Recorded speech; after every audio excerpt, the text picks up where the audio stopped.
Chapter 2. Materials for my disciple's weapon. For a while after striking down the first Gyolopus ent, I continued hunting others. The previous one had mutated from a birch tree, and I assumed the wood I'd collected was of good quality. Even so, I wanted to gather several other types of lumber. Although Gyolopus ents were a type of tree monster in general, they could mutate and materialize from a variety of trees. According to Lorraine, different types of lumber displayed different characteristics. Though Lorraine did say she didn't have a specific type of wood in mind for this particular request, so I decided to gather a few others either way, just to be sure. In the end, I'd collected lumber from ebony and fir-based ents, which should be sufficient for my needs. I also ran into a Gyolopus ent that had previously been a grapevine of some sort. It broke apart when struck, showering me with a highly corrosive acid. It also threw acidic spheres at me, making it a very troublesome foe. I was, of course, immune to poisons of all types, but even I understood I could be burnt by acidic substances. Fortunately, the robes I was wearing appeared to be somewhat acid-proof, and I managed to shrug off the attack. But even then, I really didn't want to run into something like that again. In fact, after that encounter, I decided to stop hunting ents altogether. If I were able to utilize magecraft, I'd simply fire a spell from afar, and in doing so safely discern between an ent and a regular tree. That, however, was impossible for me at this point in time. I'd also thought of asking Edel, eventually doing so, but it was futile in the end. I was here for materials, and Edel only knew two spells, a blade of wind and a fireball. One would scar the lumber badly, and the other would burn the whole place down. Maybe it was still too difficult for Edel to control the output of these recently acquired spells? Either way, this could only be solved by me working hard and learning proper magecraft in the near future. While it was Edel who'd first mastered how to channel and shape this power, part of him doing so was probably due to his desire to assist me. There were many monsters that could blend into their surroundings, the Gyolopus ent being just one of them, and it'd be most troublesome if I had no way of telling them apart should the need arise other than clubbing them with some sort of object. That is, I may be many things, but I am not a caveman by any measure. If one were in a place like the labyrinth of the moon's reflection, such worries would be uncalled for. But the same couldn't be said for the areas beyond this floor. Progress was a good thing, yes, but monsters like that were worrisome. I supposed I just had to put my back into it. I continued walking, and soon the forest opened up into a wide clearing. In the middle of it was something that shouldn't exist in a natural, real forest, a stairway leading down.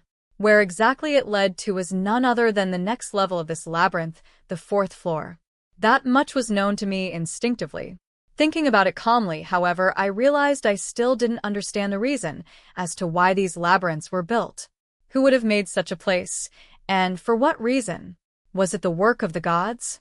Or perhaps the fairies? While there were many theories, the labyrinth's existences yet remained one of the greatest mysteries of the world. Now, I had no hopes of solving said mystery. That would be something left to someone like Lorraine, perhaps. My job was much simpler. All I had to do was defeat monsters much like the ones currently wandering around the stairwell. While I'd been looking forward to exploring the fourth floor, it seemed the labyrinth disagreed with my enthusiasm.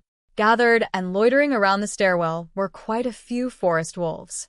Forest wolves, as their name may suggest, were wolf-type monsters that mainly lived in forests. They also inhabited the third floor. They were weak individually, since they were nothing more than slightly hairier wolves.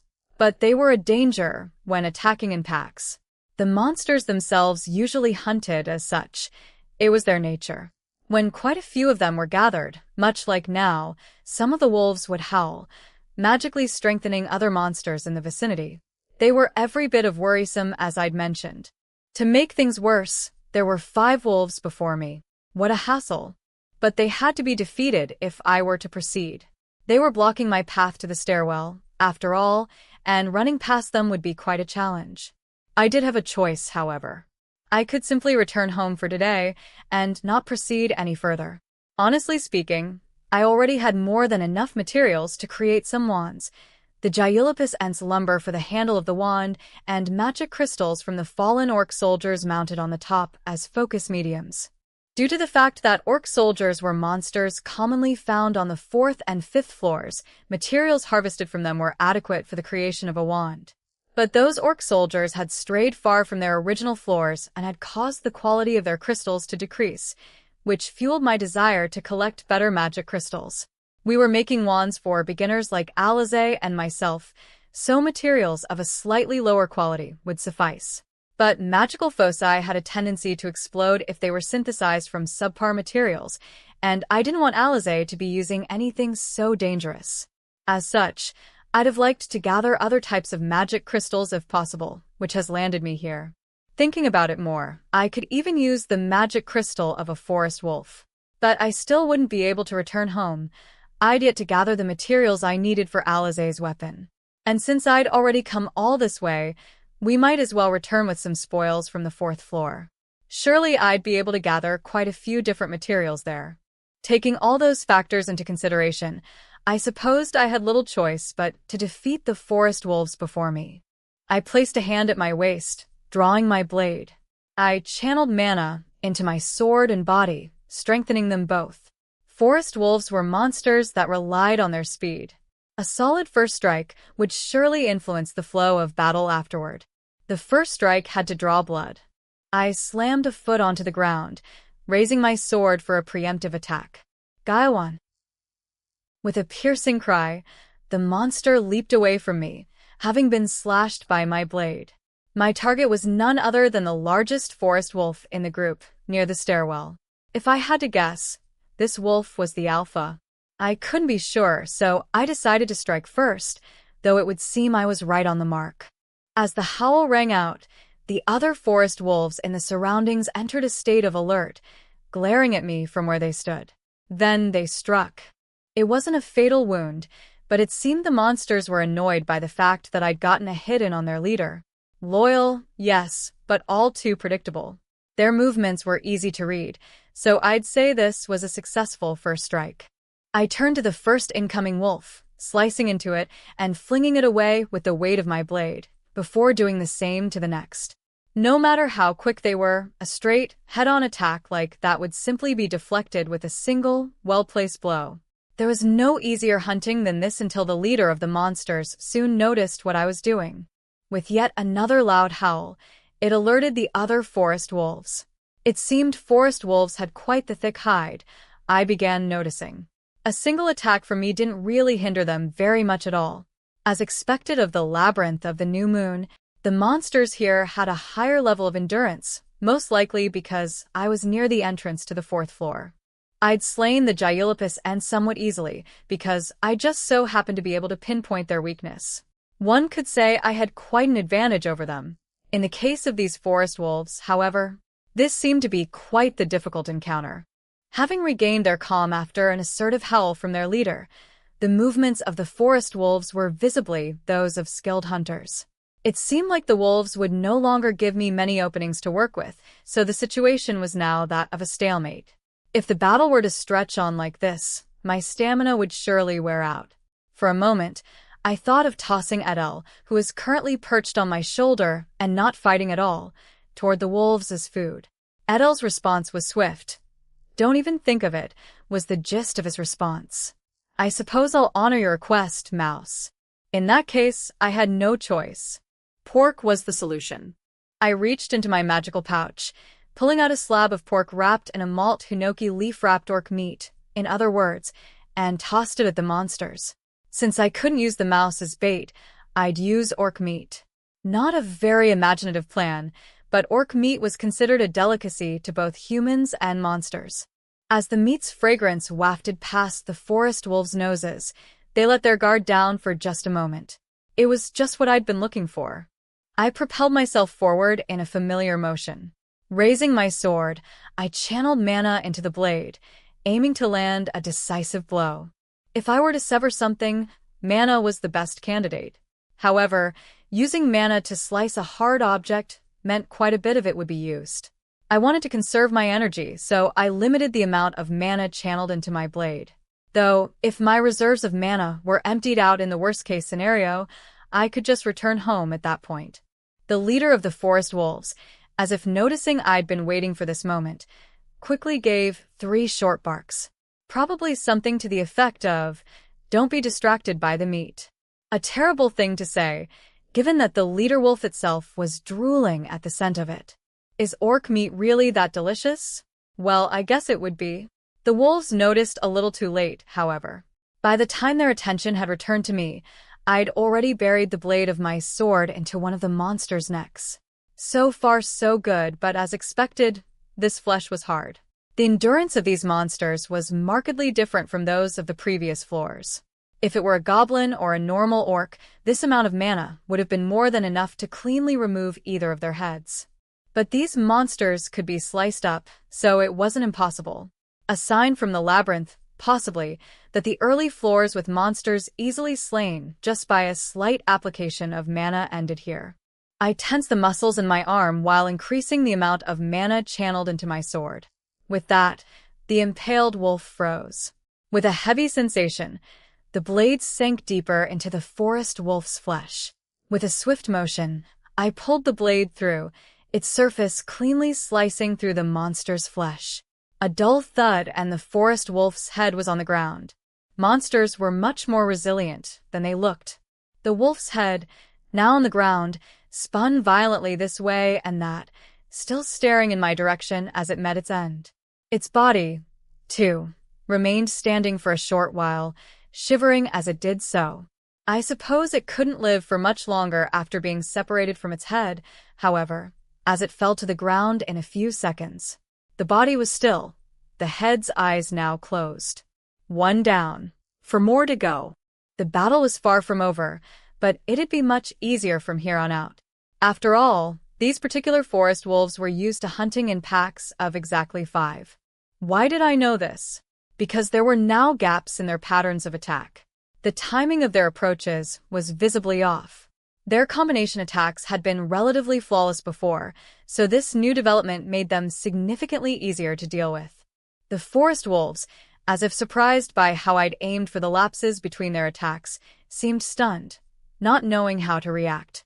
In response, the leader wolf, now visibly agitated, ground its fangs together before dashing straight at me. "We can end this right now." I raised my sword once more, channeling mana into its blade as I aimed for the wolf's neck. If I'd let them reorganize themselves and regroup, the gap in their attacks that I'd created would effectively disappear. Their pack of 5 was now a group of 4. Now was the opportune time to strike. To the wolf, however, me dashing in to take advantage of this chance may have been the opportunity they saw it as well. If I let up on the attack now, I'd have to start fighting defensively, in which case, the battle was sure to drag on. Forest wolves were monsters known for their explosive potential, with quick, powerful strikes as their weapons. But they didn't have much in the way of stamina.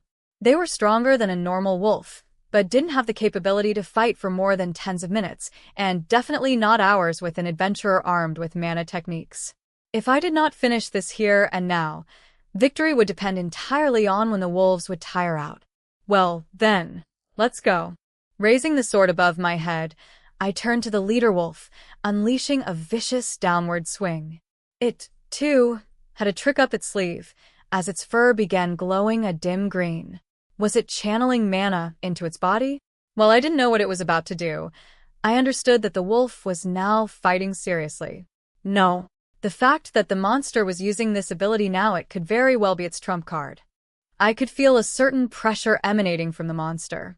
This forest wolf was somewhat larger than the rest, possibly because it was the leader of these monsters. But I couldn't lose here. I was still bronze class. I still had a long way to go to become strong enough to defeat an enemy like this almost effortlessly. I focused intensely on that thought, bringing the blade down on the forest wolf's neck. The blade dug deep, slicing straight through. I'd increased the amount of mana channeled into my weapon by almost 50%, hence the lack of resistance. It being the leader of these monsters, I hardly expected to be able to defeat it with the same amount of strength. With that, the attack was successful, and I pulled my sword through what remained of its flesh. Its head was now falling toward the ground. I'd won, but it opened its mouth. With a resounding whoosh, what appeared to be a green, shining blade flew out from the monster's gaping maw, flying straight at me. Damn.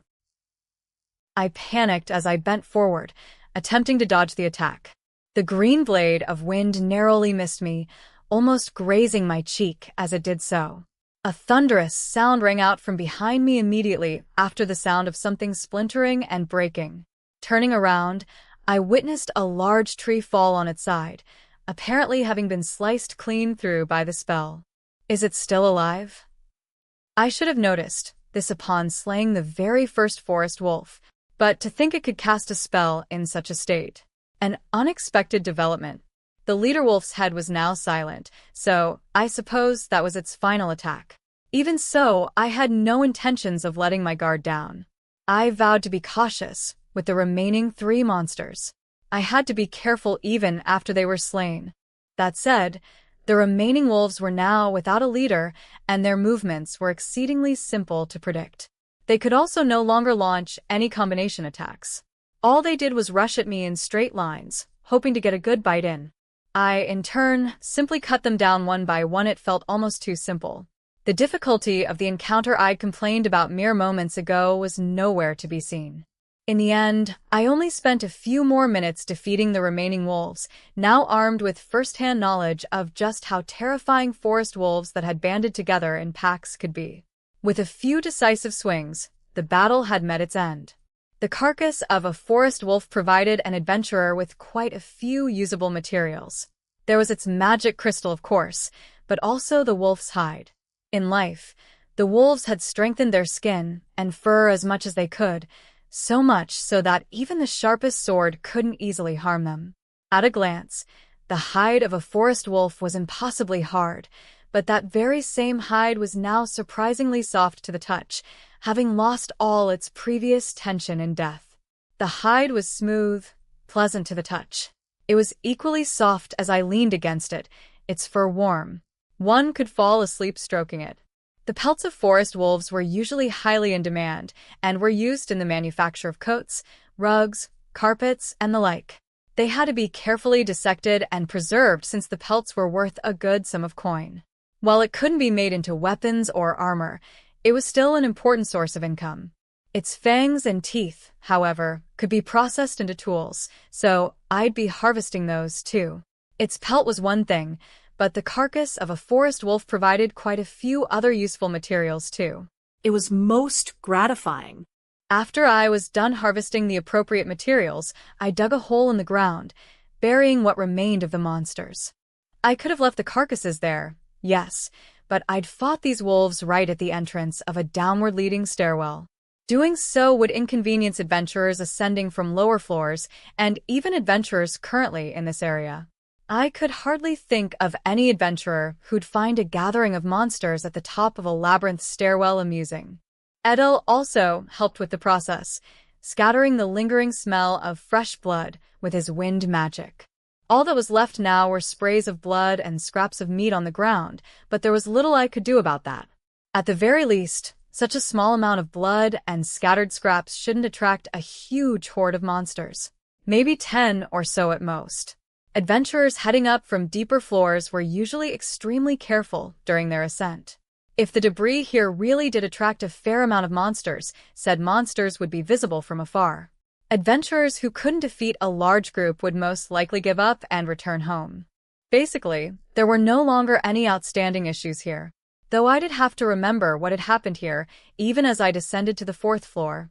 It'd be all too foolish if I'd somehow walked into a monster horde of my own making, not knowing they were there, and perished in the process. A potential horde of monsters on the 3rd floor stairwell. A potential horde of monsters on the 3rd floor stairwell. A potential horde of monsters on the 3rd floor stairwell. Good. I've said it 3 times now. Still muttering the reminder, I made my way down to the 4th floor, taking care to tread slowly and carefully. Stepping out from the stairwell, I was greeted by what appeared to be a huge mountain made out of strong, weathered rock. We were now on the 4th floor. The mountain floated, a gigantic piece of rock casually suspended in the air. Surrounding the surreal sight was nothing but empty, bottomless space. The place I currently stood on was linked to the giant floating mountain by a single path. More precisely, the end of the descending stairwell was supported by a small floating rock, small compared to the mountain, I supposed. The platform I was on was approximately the size of a 3-story house. Both were very rocky floating objects indeed, and no other path could be discerned from my position. What would happen if one fell into that seemingly bottomless space? None of those who knew had ever returned. At least it seemed that way. No one knew anything about it. One could probably fall into the bottomless darkness and see what laid within. With one's own eyes, of course. Jokes aside, there were indeed a few fools who floated a robe or something similar down into the empty space. But they ultimately couldn't tell just how far down the space went. It appeared even floating spells and magical tools were disabled upon falling off an edge, which made it impossible for one to investigate the apparently bottomless point. Now, I myself had wings, yes, but there was a high chance I could fall either way. I didn't have the guts to try it out. I did, however, know that the 4th floor's main segment was that very same mountain I was currently looking at, suspended in midair. The mountain was like a floating island of sorts. I found it most mysterious that something like this could exist in the labyrinth, but I supposed it was too late to be saying such things. To begin with, the mountain was at a much higher plane of elevation than the stairwell I'd just exited from. One could almost say that the platform the stairwell was on was floating in the opposite direction. The stairwell extended straight into the floating rock I was currently on, but the rock had nothing else around it. It was a mystery as to how such a stairwell could even lead an adventurer back to the 3rd floor. They're here. As I stood, absent-mindedly admiring the strange scenery of the 4th floor, I noticed something faintly moving in the distance, along the path leading up to the floating mountain. Those were, of course, monsters. I'd heard rumors of this, about how they'd rush up to any adventurer entering the 4th floor, as if to welcome them. What an unnecessary welcome. It was a barren place, so to have one's prey simply approach them in such a fashion did save the adventurer the trouble of looking for them. But location was an important factor to consider as well. There were no handrails at the edge of the path, just the snaking path itself and the endless ravine of empty space to either side. The adventurer would have no choice but to fight on that narrow space. Exhausting, if nothing else. Originally, the 4th floor was a place only recommended for silver-class adventurers, and this was one of the reasons. There were many ways to deal with this situation, with methods often varying with party composition. A method that everyone could engage in was to run along the path as quickly as possible before the monsters appeared. They'd then be able to make it to the other side, and in doing so fight properly on solid ground, without any risk of falling. But due to the fact that I'd spent all this time staring at the scenery, this method was no longer available to me. Chance factored heavily into the potential success of this option. Monsters could very well appear in the middle of that narrow path, and the party would then find themselves in a dire situation. It wasn't a method I could recommend. What methods could be employed, one might ask. The safest and simplest method was to attack from afar with magic. Since the winding stone path was an important part of the labyrinth, it was deceptively strong, and it couldn't be damaged or destroyed by normal magic attacks. As such, it was possible to aim and fire long-range spells at the monsters as they ran along the path. If done well, an impact need not be fatal. It just had to knock the monster off balance, causing it to fall into the bottomless space off the edges. In such a case, retrieval of materials would be regrettably impossible. There were many more monsters on the floating mountain, though, so there was little to worry about in that regard. This method was also effectively useless to me. I hadn't learned any long-range magic spells and couldn't even use offensive magic. All I had was my livelihood magecraft. Edel still seemed tired as well as he was sprawled out on my head, unmoving. It appeared that Edel had no intentions to engage in combat for quite some time. While I felt Edel should have more stamina upon becoming my familiar. Well, that was probably the difference between master and familiar. In the light of all this, I only had one viable solution, a head-on clash with the monsters in question. I'd proceed carefully along the path, taking care not to fall off, while at the same time striking and pushing my opponents into the void. If I were to fall for whatever reason, I'd have a good opportunity to test out my wings, though I couldn't be sure if they'd work. It'd be most preferable if I didn't fall at all. Well, then, we should get going. The monsters were already at the halfway mark of the stone path. There were 3 of them in total. It seemed the labyrinth itself had a certain awareness about these things, which was why there were only 3 monsters as opposed to a horde. If one were to stay in this spot unmoving, the amount of monsters advancing down the path would keep increasing. They most likely wouldn't keep coming if one advanced normally. That said, I had no idea as to how much time I precisely had. It'd perhaps serve me best if I defeated the beasts quickly.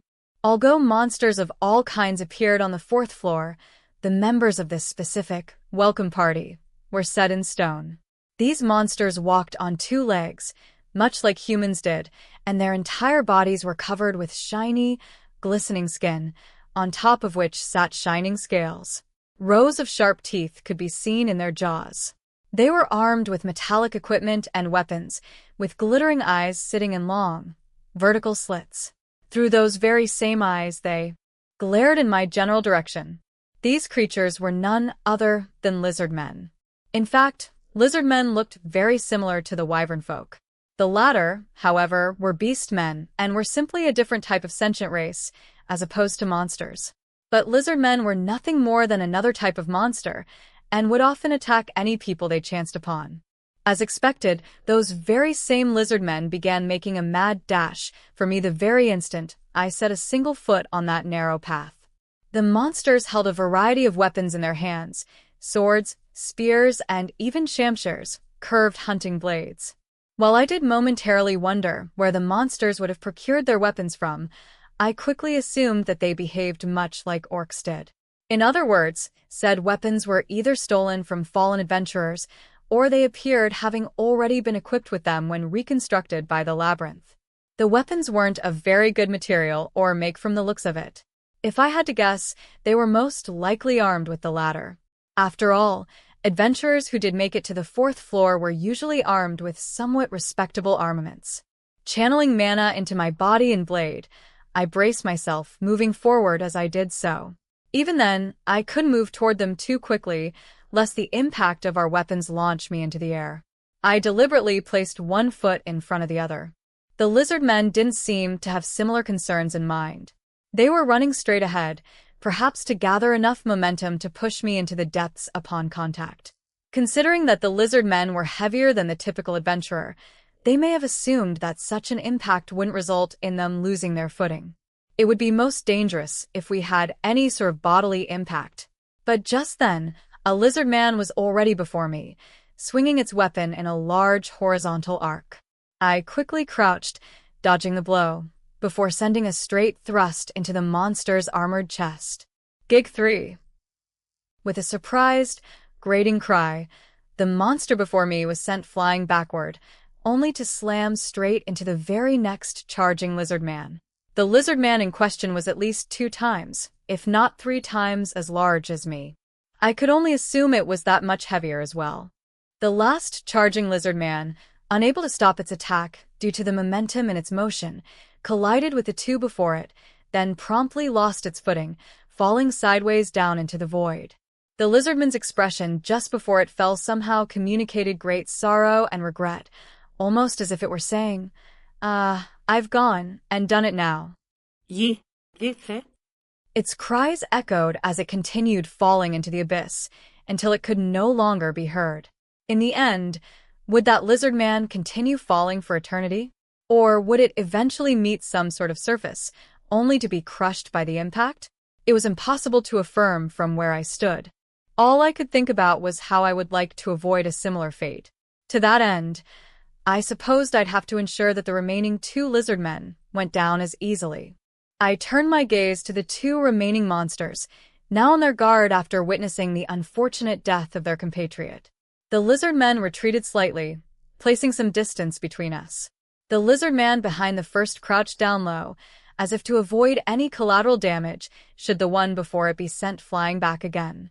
The one in front, in turn, adopted a defensive stance, lowering its center of gravity to prevent being launched again.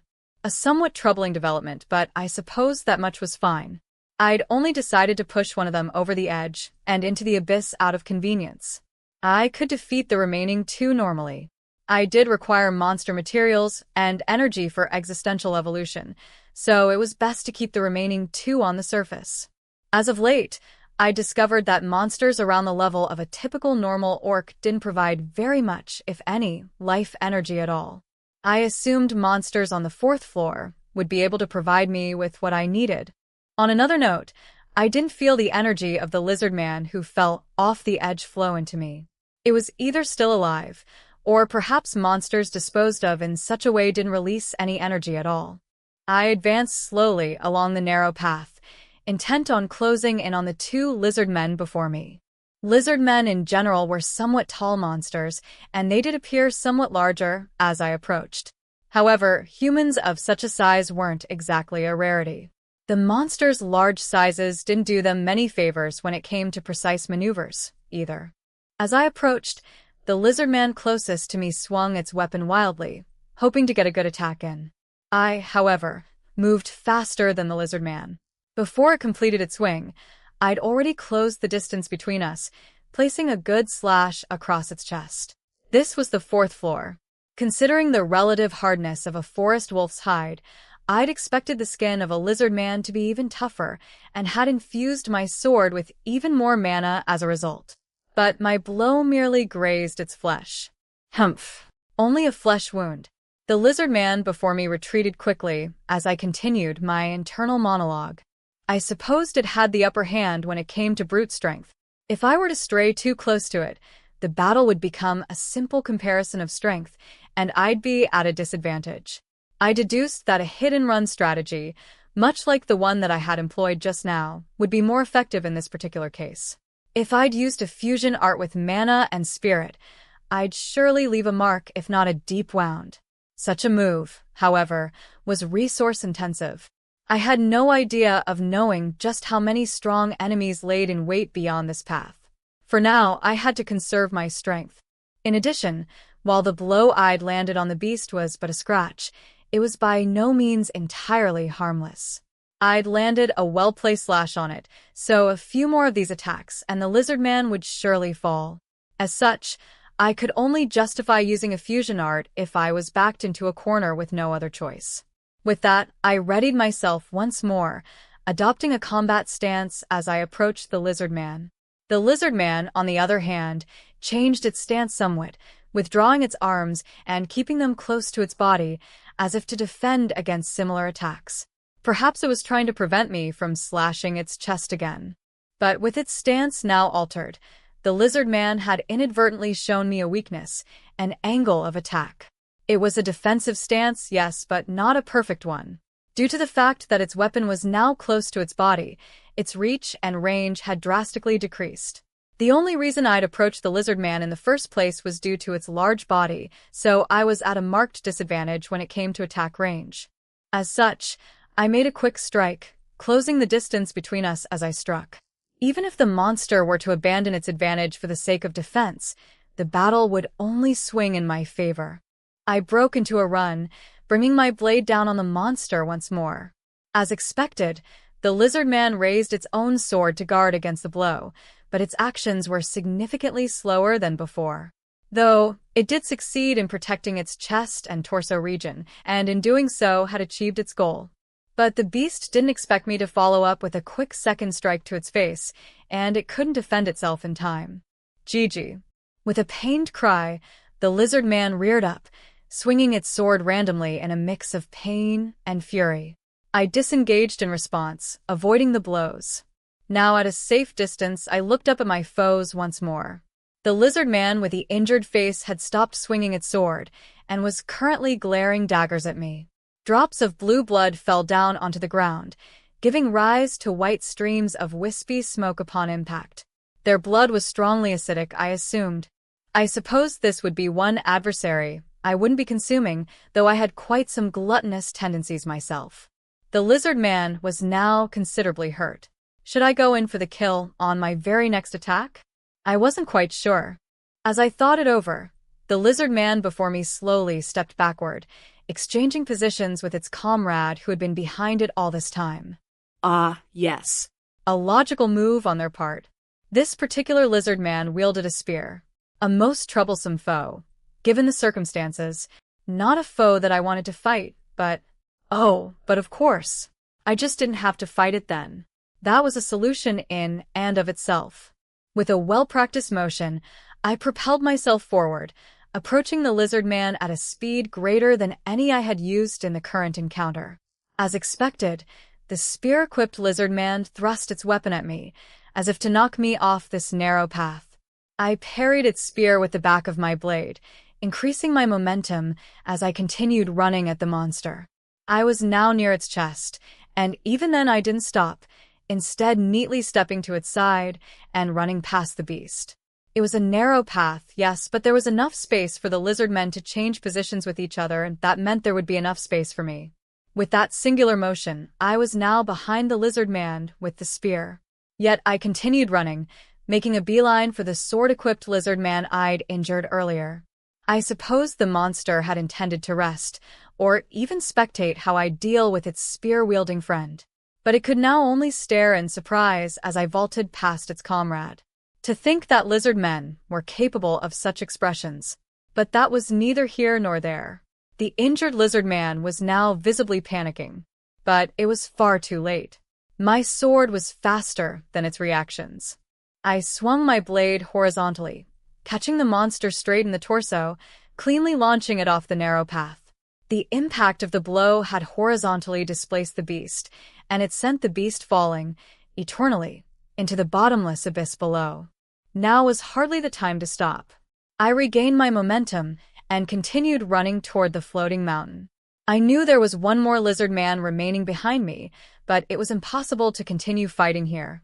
I wasn't too fond of fighting while constantly saddled with the fear of falling into the abyss. I also wasn't very good with heights. While I did like some aspects of them, situations in which I could possibly fall were undoubtedly terrifying. This was why I continued sprinting forward, for the sake of reaching solid ground. Also, I could reach that floating mountain, where I wouldn't have to fear the abyss again. Turning around momentarily, my eyes met with those of the last lizard man, chasing after me. Its eyes were bloodshot, probably furious at the loss of its friends, if I had to guess. Well, then, perhaps it made more sense to not group up in a trio and not run down such a dangerous, narrow path.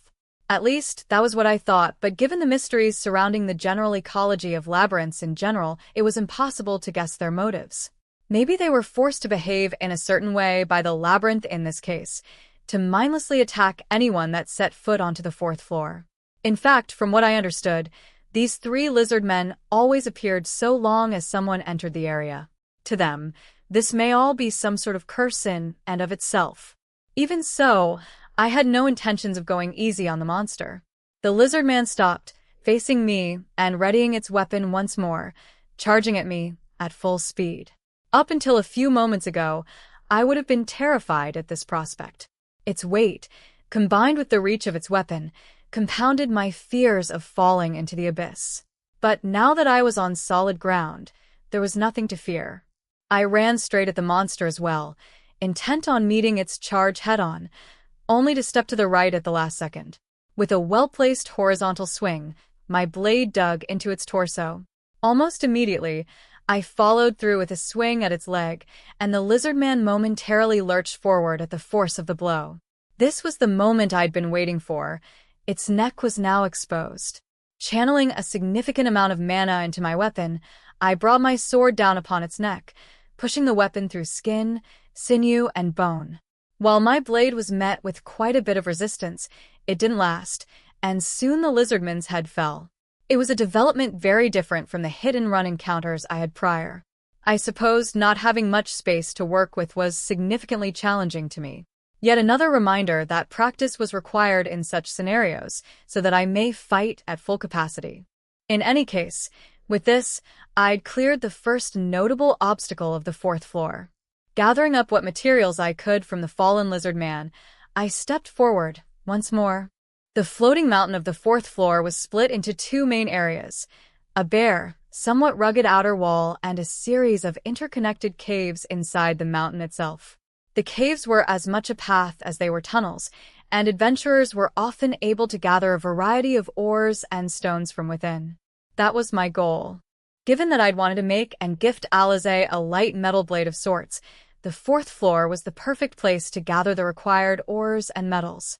I continued climbing up the floating mountain. Soon enough, I found an opening, and upon ascertaining that there were no monsters in the immediate vicinity, I carefully and quietly slipped into the cave. The layout of these tunnels was somewhat complex. It was said that one could become lost, never to return, should one go too deep.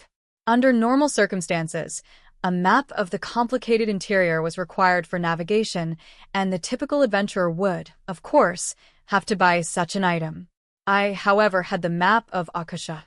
While it only displayed areas which I'd personally explored, there was now no possibility of me getting lost. Not having to purchase an additional map was also a bonus. In exchange, notes and points of interest typically shown on commercial maps were hidden for me, including areas whereon could usually excavate for ore.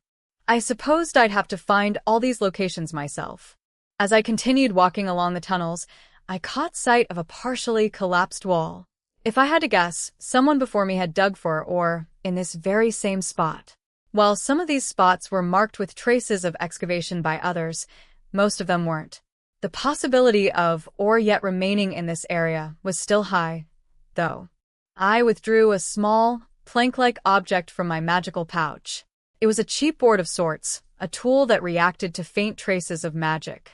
It was a type of magical tool in and of itself. I raised it to the gap in the wall before me.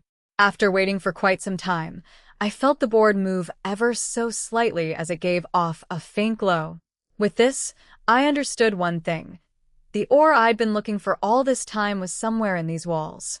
Specifically, I was looking for a type of metal known as mana iron. It was much stronger than normal iron, and it also had a good affinity for mana in general. It was a relatively expensive metal. Mana iron had some curious properties.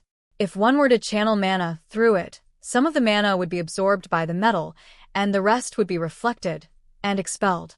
It was this expulsion of mana that the board in my hands was reacting to. I'd surely find some mana iron if I were to dig further into this partially collapsed wall. If I had Lorraine's level of skill, I'd be able to discern if objects had mana in them at a glance, but of course, such feats were beyond me. Withdrawing a pickaxe from my pouch, I turned to the wall, bracing myself. Time to get what I came for. The sharp clanging of metal on rock echoed throughout the tunnels as I continued mining the walls. This particular pickaxe was made to be tolerant to mana. This allowed one to channel mana into it and continue excavating without any issues. I persevered, digging myself deeper into the wall. If this were to take a long time, I'd most likely not have enough magic. But things should be fine at this pace. I hope. After a while, a faint glimmer beyond the rock walls caught my eye. It seemed to be a vein of some sort of ore that contained the mana iron I was looking for. I quickened my excavating pace. The ashen walls became noticeably harder as I continued digging, but with my now inhuman strength and the mana flowing through my veins, some slightly harder layers of rock were hardly a problem for me. I was able to extract the ore I required surprisingly easily. However, the quality leaves much to be desired. I turned around the piece of mana iron containing ore in my hands. Most of this ore piece consisted of impurities I didn't need, and a single glance was enough for me to tell. If I were to use such a material, quite a large amount would have to be excavated for me to extract any sort of mana iron at all, and one would hardly be able to make a respectable weapon with ore of this quality. I wasn't looking to create some sort of artisanal weapon far exceeding normal standards, but this ore was simply too impure for my purposes. While I could tolerate some impurities within metals in general, the quality of this vein was severely lacking. It was ore that I had put a great deal of effort into excavating, yes, but nonetheless I left it on the ground, intent on locating a better vein of ore. I was hardly disappointed, however. In fact, I'd already anticipated this to a certain degree. It was said that ore in this floating mountain improved in purity and quality the deeper one went into the tunnels, so I'd already known to some extent that an excavation spot relatively near an entrance wouldn't provide me with many returns. I did want to excavate it in person at least once, to affirm what I had heard. Before moving on, though, I suppose such was to be expected of a labyrinth. One could never see what it had to offer without delving into its innermost depths. I felt like I saw something flicker from the corner of my eye, a silhouette, or a shadow perhaps. Was someone else here? It wouldn't be strange for other adventurers to be present. But something was off about it. It was as if the existence of this being itself was unstable. I couldn't say for sure. In any case, I supposed I should have a look for myself. But no. It was precisely because of my curiosity that I'd ended up with such a body in the first place. I should be placing my safety before all else. At least, that was what I thought. Soon enough, I, Rent Fina, had given in to my curiosity. If I didn't have such a personality, I wouldn't have had to go through all that I had up till now. But I suppose me acting this way was very much a given. All I had to do was immediately escape, should there be any sign of danger. Considering the amount of energy I'd expended thus far, I could safely say I could escape at a reasonable speed. But of course, it'd be most trying should I run into some sort of dragon again. Though that was a one-off case of bad luck. I suppose such a thing wouldn't happen again. I approached the place where I'd seen the shadow, but there was no one there. Perhaps it was just my imagination. Who are you? Where did you come from? A voice said from behind me. Shocked, I immediately turned around, only to see a young girl standing before me. She was very young, perhaps about 5 or 6 years of age.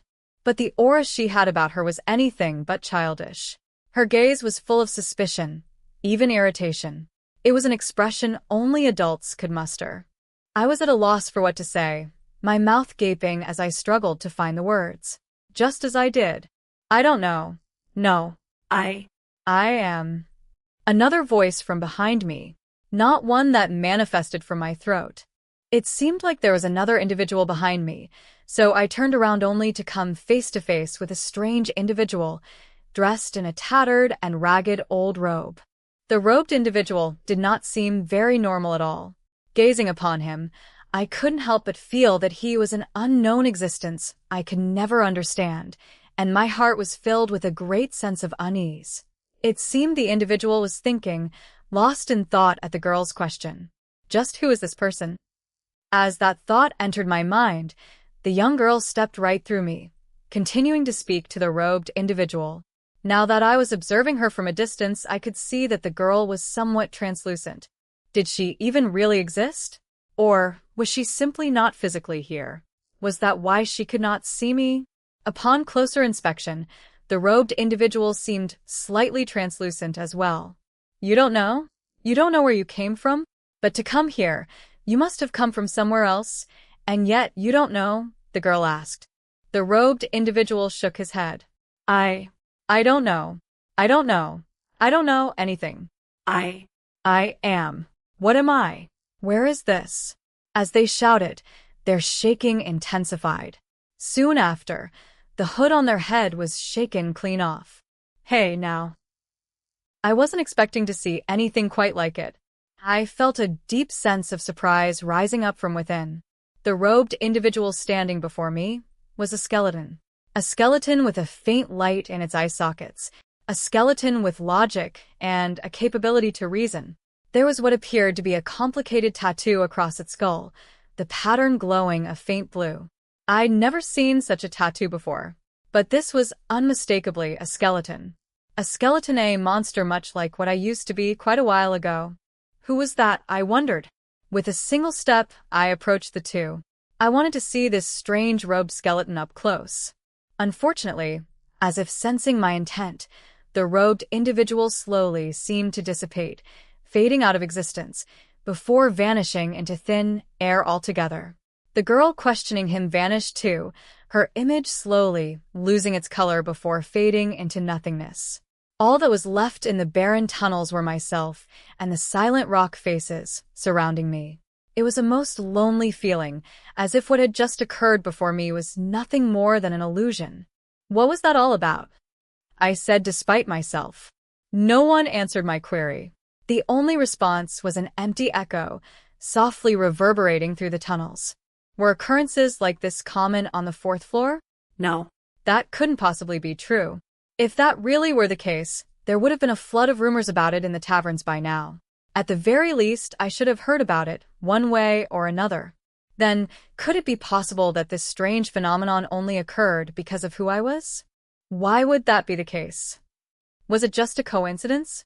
Or was this something that simply had to happen? I had no way of knowing. After pondering the issue for a while, I gave up, realizing that I simply didn't have any answers. I supposed I could think about it another time. There were many inexplicable things in the world, unsolved mysteries, including the reason for me becoming an undead. It was important to discern between what one could know and what one may never know.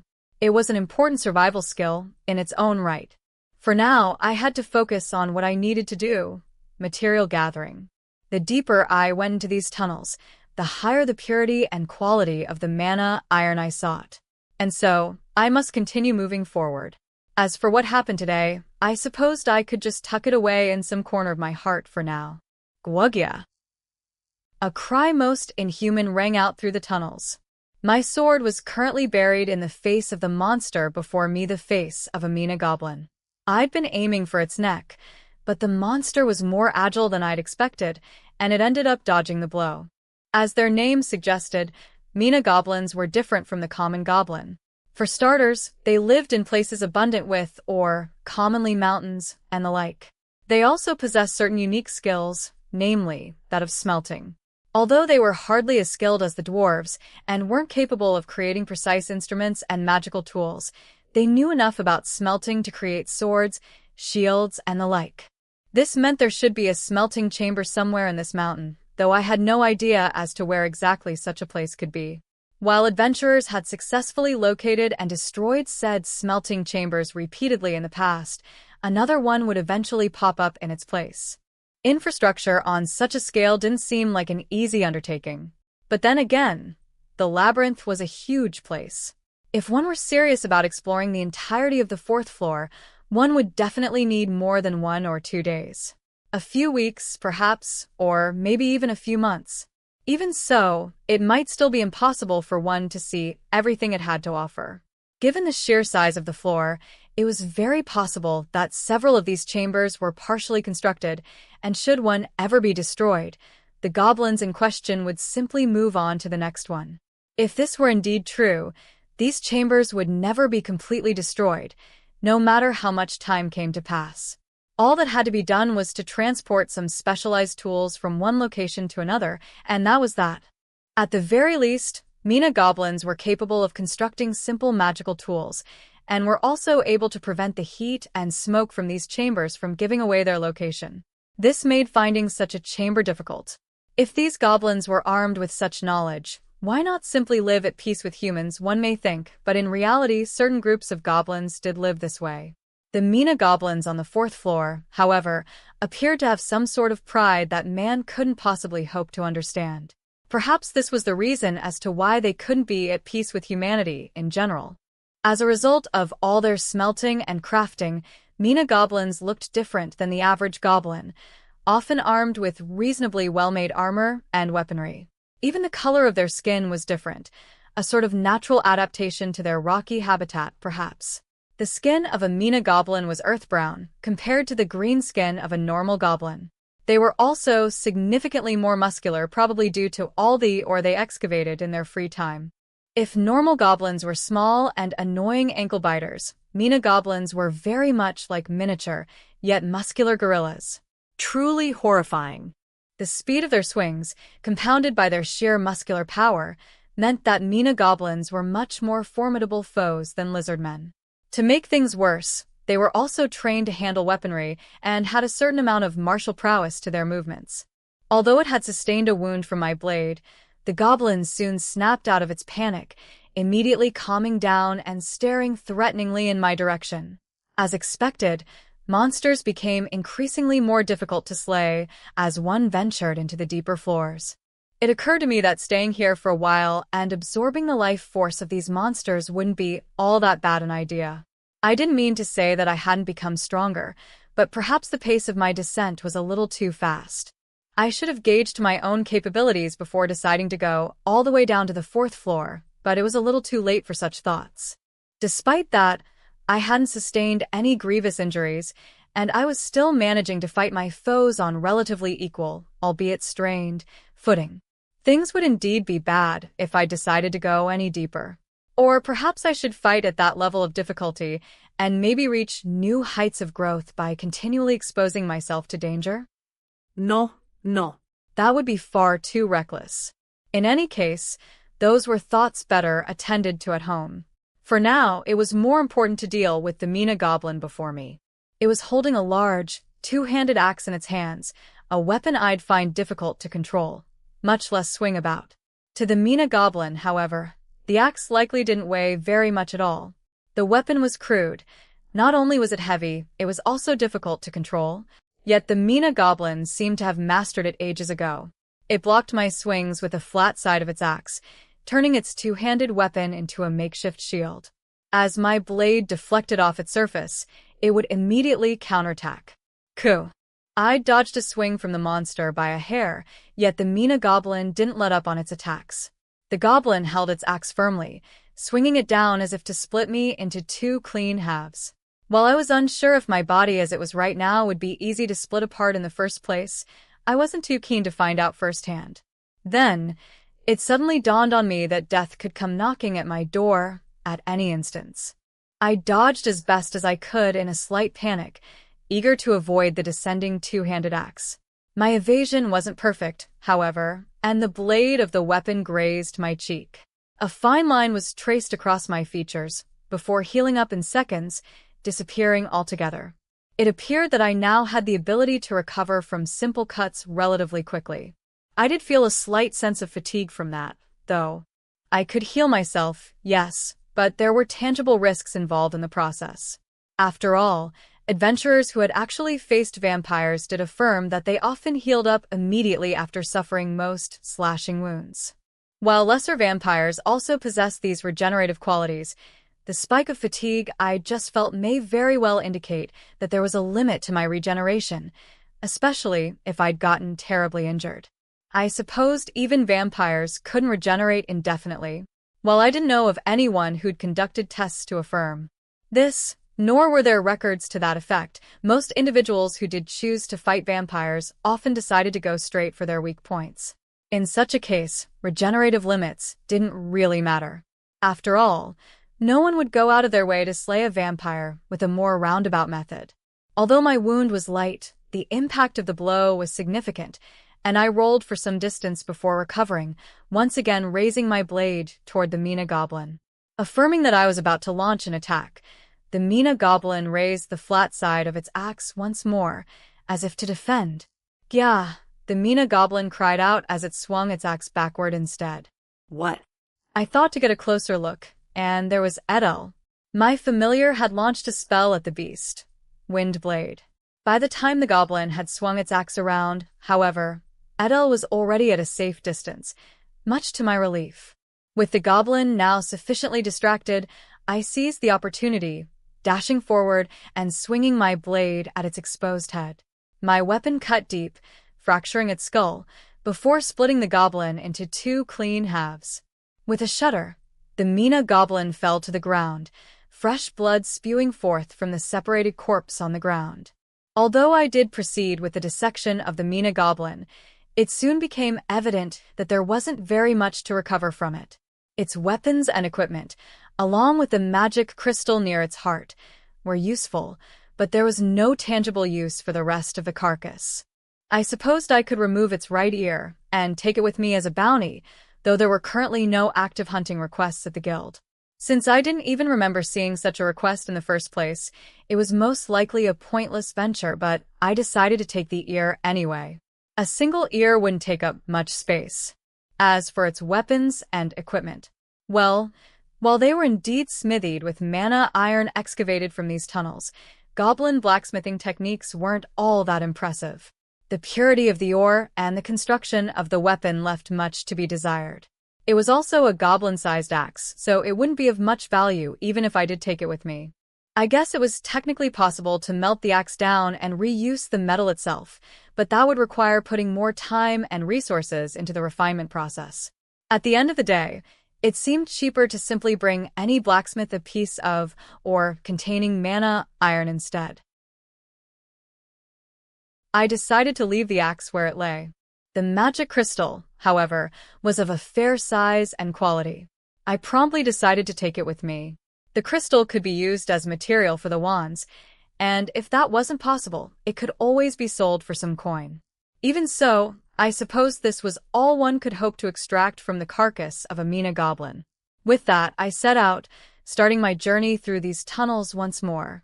I felt like I'd ventured deep into these tunnels. I could feel the air stagnating around me as I continued on. Given how these tunnels were, it wasn't entirely impossible for certain sections to be filled with poisonous gas. While the concentration of these gases wasn't high, I'd heard of certain tunnels occasionally becoming sealed off due to a sudden increase in gas concentrations.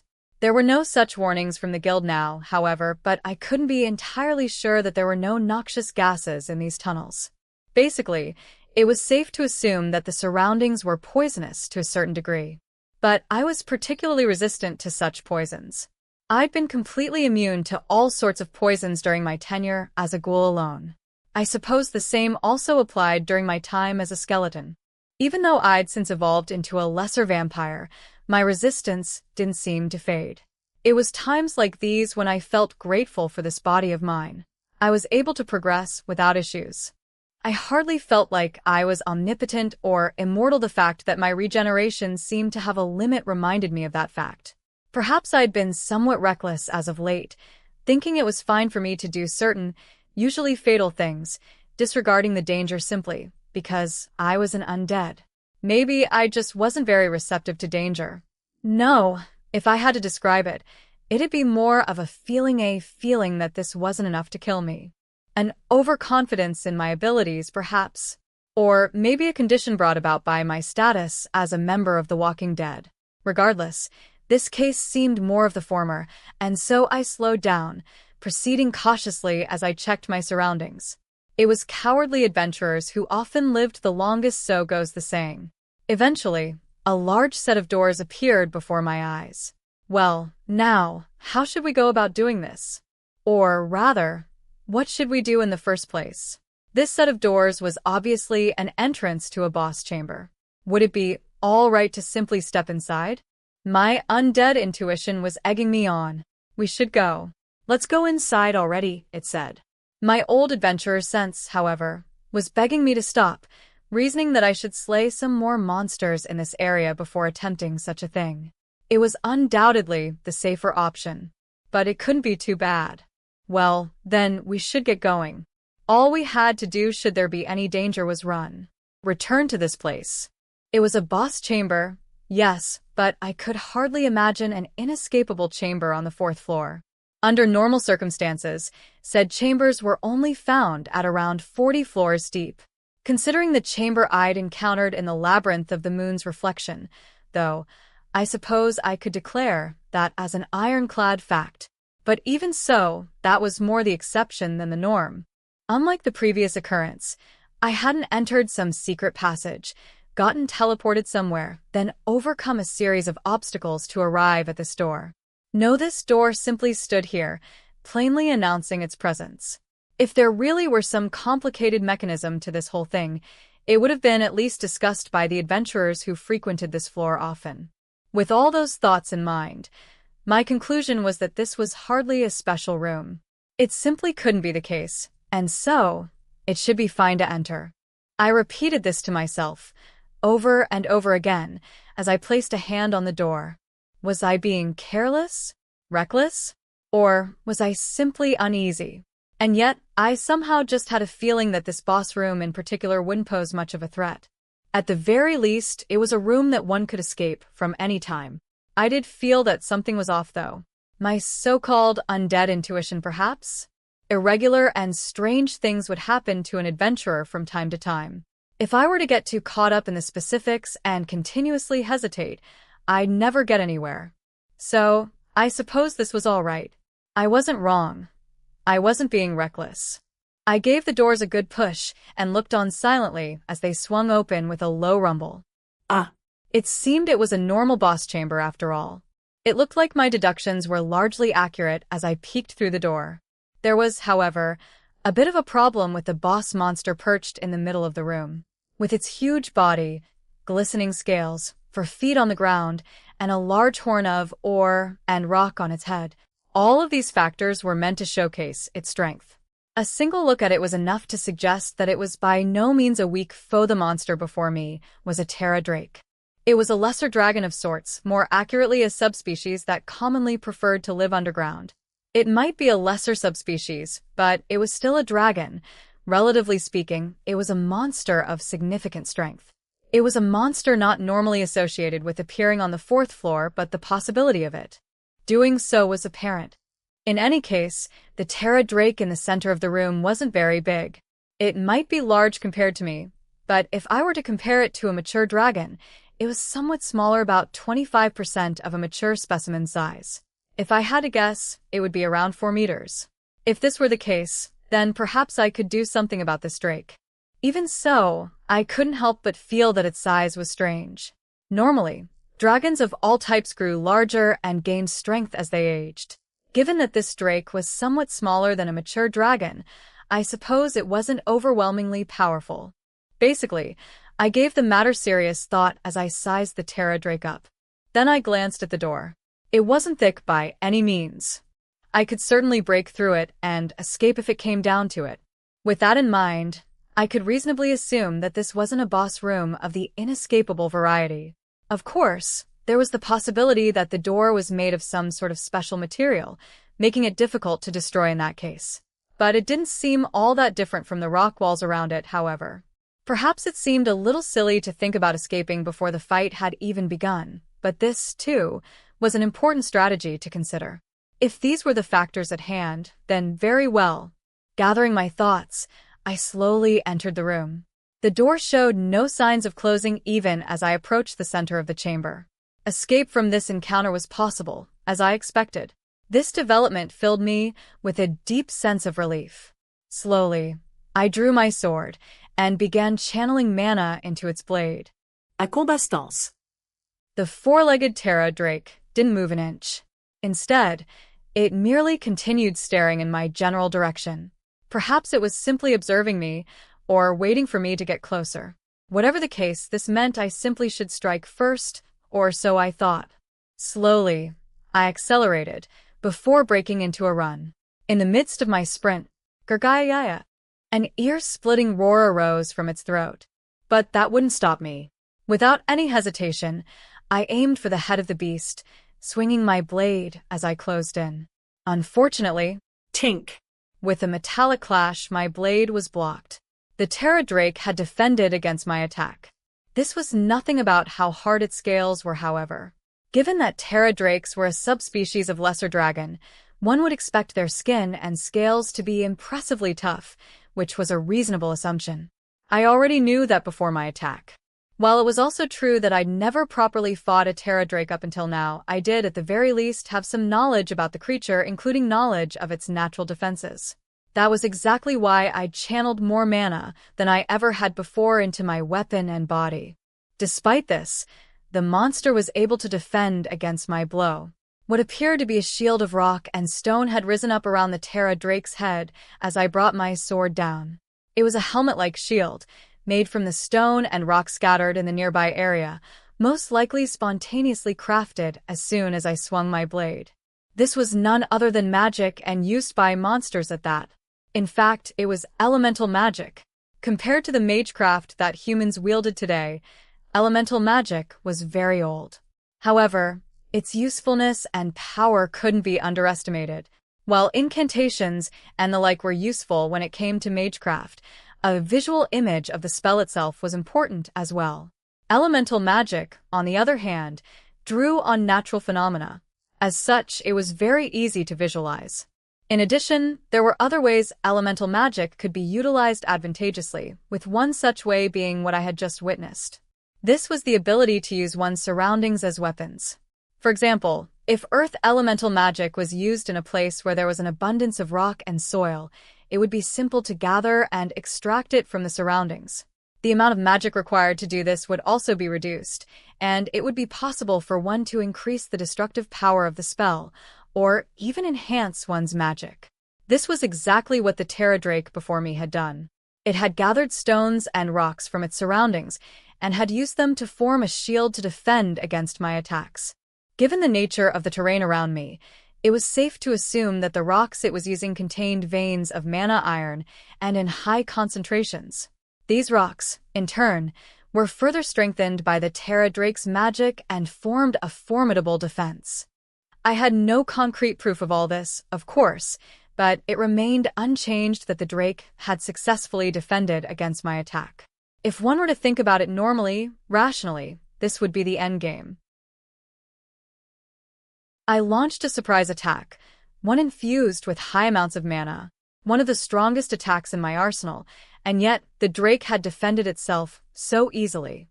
But if I were to give up here, I'd never become a Mithril-class adventurer, no matter how much time I put into it. I still had many moves left. I kept my ace up my sleeve, and that rock shield may yet have some sort of undiscovered weakness. I momentarily retreated, instead intending to observe the Terra Drake's next actions. The Terra Drake, as if reading my mind, charged at me in response, closing in at a fearsome speed. Just as I realized how bad the situation was, I found that the Drake was already before me. Panicking, I dodged to the side desperately. The Terra Drake's response was swift. Pivoting its giant body, it spun, swinging its tail sideways and down. Just as I thought I'd dodged the blow, in came its tail, hardly giving me any breathing room. There was nothing I could do but raise the flat of my blade. The Drake's tail made contact with my body. Soon I was sailing through the air. Wham! I slammed into one of the chamber's walls with a resounding thud. I could hear pieces of fragmented rock raining onto the ground around me. Such was the force of the impact, the power of the blow. To make things worse, the Terra Drake was far from done. It pressed the attack, charging directly at me. I must avoid another hit. That was the singular thought that filled my mind as I felt the previous impact radiate through me. I'd simply receive yet another hit from its tail should I dodge to the side again. In that case, I remained still, allowing the Drake to continue its charge. I was aiming for a specific moment, with a foot against the wall, just before it hit me. My goal was the Terra Drake's back. Could I really do this? It was almost like the very flow of time itself stretched out. Each moment felt like an eternity. I was in a most vulnerable state. If it came to it, I could infuse spirit into my wings and quickly launch myself away. But the Drake would surely give chase again if I did so. Please work. Slowly but surely, the grains of frozen time flowed on. The head of the Terra Drake was now close enough. Slowly, I stretched out my leg, aiming for its surface. The monster still hadn't noticed. The Drake made contact with where I'd been moments ago, kicking up a large cloud of dust, impairing its vision. I, on the other hand, didn't have a normal sense of sight. Instead, I could see as most undead did, via body warmth. Thank you, O body of mine. In fact, being able to shrug off being slammed into a rock wall with light dizziness and vertigo was in no small part due to this body as well. Under normal circumstances, I would have definitely died. I stepped down, my foot now unmistakably on the Terra Drake's head. At that very moment, I'd already raised my sword, its blade descending upon the beast. If the Drake had noticed me, I'd be vulnerable, exposed to a counterattack. However, this was also my single greatest chance. If the attack connected, I'd be able to fell the Terra Drake with a single blow. Those were the thoughts in my mind as I brought my sword down. However, the blade of my weapon pierced its neck. A little more, and I'd have it, but almost instantly, a rock shield formed around its neck, knocking my blade away. It seemed I wouldn't be able to finish it so easily, though I did leave behind a considerable wound on the monster. It was now evident that the shield wasn't impervious to attacks. Unfortunately, it was equally evident that such an attack would no longer work on the drake. I ran swiftly down the drake's back, intending to escape from its field of vision. Even a Terra drake couldn't accurately pinpoint the location of a foe on its back. As if understanding this, the drake instead began thrashing about, trying to dislodge me. I supposed it was about to start spinning in place again, but at this point, my 2 feet were already firmly on the ground. I'd landed by the drake's side where I could now see its underbelly. It's now or never. With that in mind, I liberally channeled both mana and spirit into my weapon. It was time. The mana-spirit fusion art. Swinging my weapon in a large horizontal arc, I brought it across the drake's exposed belly. Unlike the hard scales around its neck and back, the skin of a Terra drake's stomach was considerably softer and easier to slice into. There was, of course, the fact that I was using a fusion art, but I hadn't anticipated for there to be this little resistance. I suppose this was the monster's weak point. This, too, was written in the monster codex I had read. However, it was extremely difficult to have the drake show its belly to an enemy of its own volition, making it a difficult area to hit.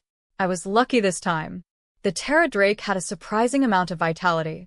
It refused to die even with its belly sliced open. Almost immediately, it stood up once more and headed in my direction. With a few stomps of its feet, spears of rock and earth arose from the ground, one after another. I dodged the earthen spears one by one, closing the distance between us to finish the job. The monster, upon seeing my approach, intensified its attacks. Spears of earth and stone now formed in midair and were sent rapidly hurtling toward me. Perhaps it was due to its injuries, but the drake seemed distracted, and its magical attacks were anything but accurate. Even so, the attacks were impressive in terms of impact. Still, they weren't much of a threat compared to the drake's behavior before. I arrived at the front of the monster and jumped up high, aiming for its head. I supposed that rock shield would be appearing right about now, and as expected, it did just that. As I brought my sword down, the Terra drake attempted to put up its shield once more. The integrity of the gathered rocks, however, had decreased drastically. Loosely gathered rocks were nothing more than soft flesh before the force of my mana-spirit fusion art. With a single, smooth motion, the blade of my weapon sliced cleanly through the Terra drake's neck, and its head fell. Almost at the same time, its body went limp, collapsing onto the ground with a loud, booming thud. The entire body of a Terra drake made for good materials, lest we forget its magic crystal. 2. Scales, teeth, claws, eyes. All these parts made for useful, high-quality materials. Considering the capacity of my magical pouch, it was extremely regrettable that I couldn't transport the entire carcass back. Realistically speaking, it was sufficient to simply gather the magic crystal, scales, fangs, claws, and eyes. It was as if I were picking out parts to eat. If only I had a larger magical pouch. Perhaps one would show up at an auction soon? I couldn't purchase such a pouch at a run-of-the-mill store. There was the issue of price as well, though I could simply sell the rest of the Tarrasque to cover the expense. In any case, procuring a considerably large pouch might be quite difficult. Even if I did, I wouldn't get rid of my old one. In fact, having 2 at my disposal would make transporting materials that much easier. After some time, I'd finished dissecting the Terra drake. It was now time to move on. I was considerably tired, however, and it occurred to me that I should return as soon as possible. I did have enough magic crystals at this point, but I had yet to excavate a suitable vein of mana iron. I guess I could press on just a little longer. This mentality of mine was perhaps a little too reckless. There were 2 doors in the chamber that had once housed the Terra drake. I had entered from one of those doors, so the other was presumably the exit. It had remained closed all throughout the battle, but it swung open as soon as the Terra drake was defeated. This must have been the way forward. I was surprised at what I saw beyond those doors as I slowly approached. There were no obvious paths beyond that door, instead terminating much like a cliff would. I could see small footholds and grips, a means of descending this sheer surface. While I wasn't facing a mountain, I could tell where I was judging from the darkness that lay before me and the fact that I was surrounded by a sea of stone. It was a large hole in the ground, a cavernous depression. This space was wide, perhaps stretching on for at least a kilometer in each cardinal direction. The ceiling was high as well. Although my surroundings were dark and visibility was poor, I could say with certainty that this place differed greatly from the tunnels that I'd been passing through up until this point. In addition, there was a lot of equipment, magical tools, perhaps simply lying about. It reminded me of a mine. There were even tracks and mining carts lying about. For all intents and purposes, this appeared to be a man-made space. This was, however, a location in the labyrinth. It was all but impossible for humans to simply create a mine here, so it was safe to assume that this, too, was something created by the labyrinth's mysterious devices. There were occasionally tales of places within labyrinths that contained towns, cities, castles, and possible sites that couldn't possibly have been crafted by the hands of men. With that in mind, a place like this wasn't all that mysterious. The only mystery in all this was the very existence of the labyrinth itself. If anything, odd features on the various floors, such as this one, were considerably more normal. It was still fair to say that this strange sight had caught my attention, though. Were references made to parts of human civilization when the labyrinths were created? Given that castles and towns could be found within them, my assumptions most likely had some degree of truth. Normally, labyrinths featured forests, caves, and other natural landscapes. Human settlements were somewhat natural occurrences as well, and if one thought about it that way, the sight before me wasn't all that strange. Then there was the fact that labyrinths continued creating monsters, no matter how much time went by. That by itself was an astonishing display of creative force. Regardless of why this space was formed, the fact that I was now standing it in did not change. This was a mine, a place for excavation. I had come here in search of high-quality mana iron, so this was the place to do so. I slowly descended the cliff, sticking close to the wall. Eventually, I reached the bottom, and I began observing my surroundings. I couldn't see very far due to the lack of light, but I did recall seeing the moving silhouettes of some monsters from my observations while at the top of this pit. There were no silhouettes near where I'd landed, though, so I was able to descend without too much worry. After some time, it became clear that there were no monsters in my immediate vicinity. A bit of relief for the weary adventurer. There were instead more mining carts and what appeared to be a magical tool of some sort, as well as a switch-like object. What should I do? Would anything happen if I pressed that switch? The safest thing to do would be to not touch it at all, but that would be a most boring development. Safety took precedence over my boredom, of course, but there didn't seem to be any traps or danger in the immediate area. I'd also come from above, so it wasn't like anything would fall from the ceiling, nor was I standing on a pitfall trap. If I was going to press the switch, then maybe I should just get it over with. If anything untoward happened upon its activation, I could simply turn it off again. Well, I couldn't discount the fact that I may not be able to turn the switch off, but whatever the case. click. With a soft, mechanical sound, the switch depressed under the weight of my finger, and almost immediately, the darkness was illuminated by light. Instinctively, I looked up. It seemed the light source was very high up indeed, its rays shining down into this massive pit. In other words, this was a light switch for the mine's lights. I was simply glad it wasn't a trap. The lights didn't light up the entire space, but instead illuminated my surroundings, up to a few tens of meters. I suppose there were other switches like this one in the darkness, and that the rest of the pit would remain dark if they weren't pressed. I, of course, could see in the darkness to some degree. My much-vaunted undead sight was mainly used to track living creatures, however, so it didn't do much for inanimate objects like switches. While I couldn't say being a vampire was completely without benefits, it just so happened that my vampiric abilities weren't very useful in this situation. All I had to do was find some rocks containing veins of mana iron, then excavate it. But to do so, I needed a normal light source. I suppose there was no other way than to dig, find a switch, and repeat ad infinitum. As I stood contemplating the situation, I noticed the presence of monsters close by. Observing quietly, I saw the silhouettes of what appeared to be two Mina goblins slowly approaching the illuminated space. The lights had turned on, so someone or something must be here, was probably what the goblins thought. So, this was a trap of some sort after all? This meant that illuminating other areas would draw monsters to them in a similar fashion, though I couldn't be absolutely sure. In any case, I needed to deal with these two Mina goblins before inspecting my surroundings for ore. I'd seen some promisingly colored walls when I'd inspected the pit from above. All I had to do was find them, excavate the mana iron, and that was that. Or so I thought. Clink. Clink. The sound of my pickaxe hitting rock echoed through the air. I'd already disposed the two Mina goblins that had wandered into the light earlier. They were formidable foes, but they didn't seem to have any companions. After I slew the two of them, no other Mina goblins showed up. It seemed camaraderie wasn't a goblin's strong point.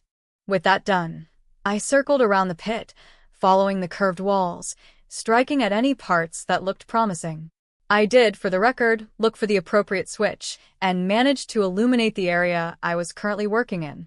It seemed like someone had been here before me, as there were traces of excavation in this particular wall, and I could see veins of metal shining through. Surely I'd be able to gather high-quality mana iron here. Honestly speaking, even the rocks at my feet that had crumbled off the wall were of a respectable quality. I could tell just by picking one up and staring at it. In that case, of course, if I was going to dig for ore, a piece from the ground wouldn't do. I intended to go from vein to vein, searching for the perfect place, then I'd excavate a great amount and bring that all back home. For now, though, this was enough. I left that vein behind and headed toward yet another possible excavation point. The feeling of fear and apprehension began setting in only after the third excavation point I'd visited. By then, I was all filled up and ready to return. It was then that it happened. I'd been observing and walking along the walls of this strange pit all this time, until I finally began understanding the structural intricacies of this place. The ground I was walking and excavating on was actually on top of another space, another floor, I surmised. I somehow had a feeling that this other floor beneath me existed. Perhaps it was because my surroundings were too dark, and that was why I didn't notice. I didn't know that there may be something lurking in this space beneath my feet. I suddenly had a feeling that something was there. It just so happened that the light shining onto the third excavation spot illuminated this cavernous space below, so I slowly approached, carefully hugging the cliff walls as I looked down. It was then that I saw it, a terrifying monster. What faint rays of light shining through the cracks had already hit the ground of the next floor, I thought. Then the ground itself began moving, ever so slowly. My eyes and undead sight could see creatures in the darkness. This much was true. However, there were exceptions. For instance, one's abilities may fail to activate when faced with an incredibly strong foe. For the first time in my life, I experienced this firsthand. What, exactly, was this thing lurking in the darkness? The dim lighting made it hard to discern. The first thing I understood was that what I'd seen, a carpet of smooth, shining rock, was nothing more than a part of a larger creature. Its skin, or hide, which seemed to continue on indefinitely. Then, just ever so slightly, the light shining from above illuminated what appeared to be the creature's face, just for a split second. An eye. An eye as large as my entire person. At this point in time, I was still unsure. Should I escape? It seemed the creature's eye was currently closed. It appeared to be asleep. I could see that much, even at this distance. I felt a wave of terror wash over me. I could never, under any circumstances, challenge this monster, not even with my current abilities. I couldn't let the monster notice me, become aware of my presence. Instinctively, I felt a strong pull. I had to leave this place as soon as possible. For some reason, during my journey down to the fourth floor, I'd felt that I could keep advancing. So long as I was cautious in my advance, I wouldn't be exposed to any potentially fatal dangers. I'd read up on the different types of monsters and their strengths, the various traps, and all sorts of other dangers present before my journey. My assumption that I could keep pressing on was nothing more than an internal rationalization. However, What lay beneath me now? I didn't have to assume or rationalize anything. A single look was enough to tell me that this foe, this existence, was beyond me.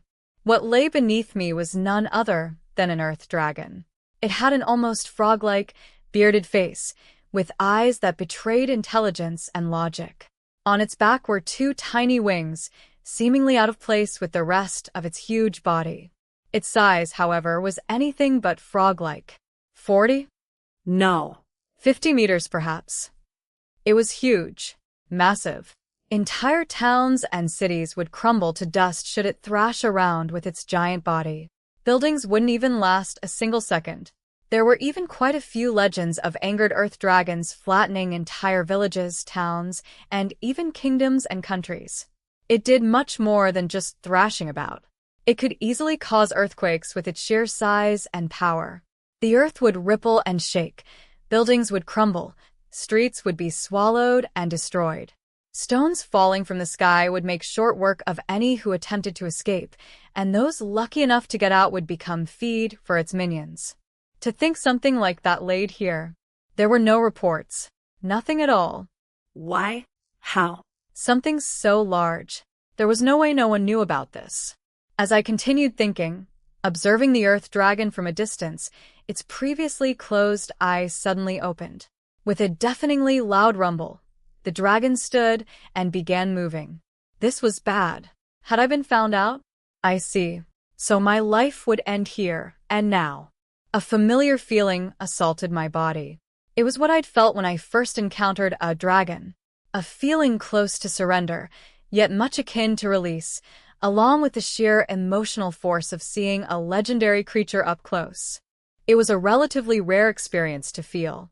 One would simply think it was all right to die right there, and a part of me had felt that way as well. This may be a given, but I couldn't simply die in a place like this. I was going to become a mithril-class adventurer. That was why I hadn't given up, even after my body became like this. With all that said, however, what, exactly, was I to do in such a situation? All it took was a single swipe of the earth dragon's massive limbs, and I'd surely give up the ghost then and there. There was an impossibly large gap between us, one that couldn't be compensated for just because I was an undead. I couldn't do anything. Not one single thing. I didn't feel like I could do anything at all. That gigantic life form apparently hadn't noticed me yet. Perhaps it already knew of my presence, but felt I wasn't worth the effort. All I could do was pray that this was the case. I suddenly realized I could hear my own heartbeat. My own heartbeat, in this lifeless body of mine.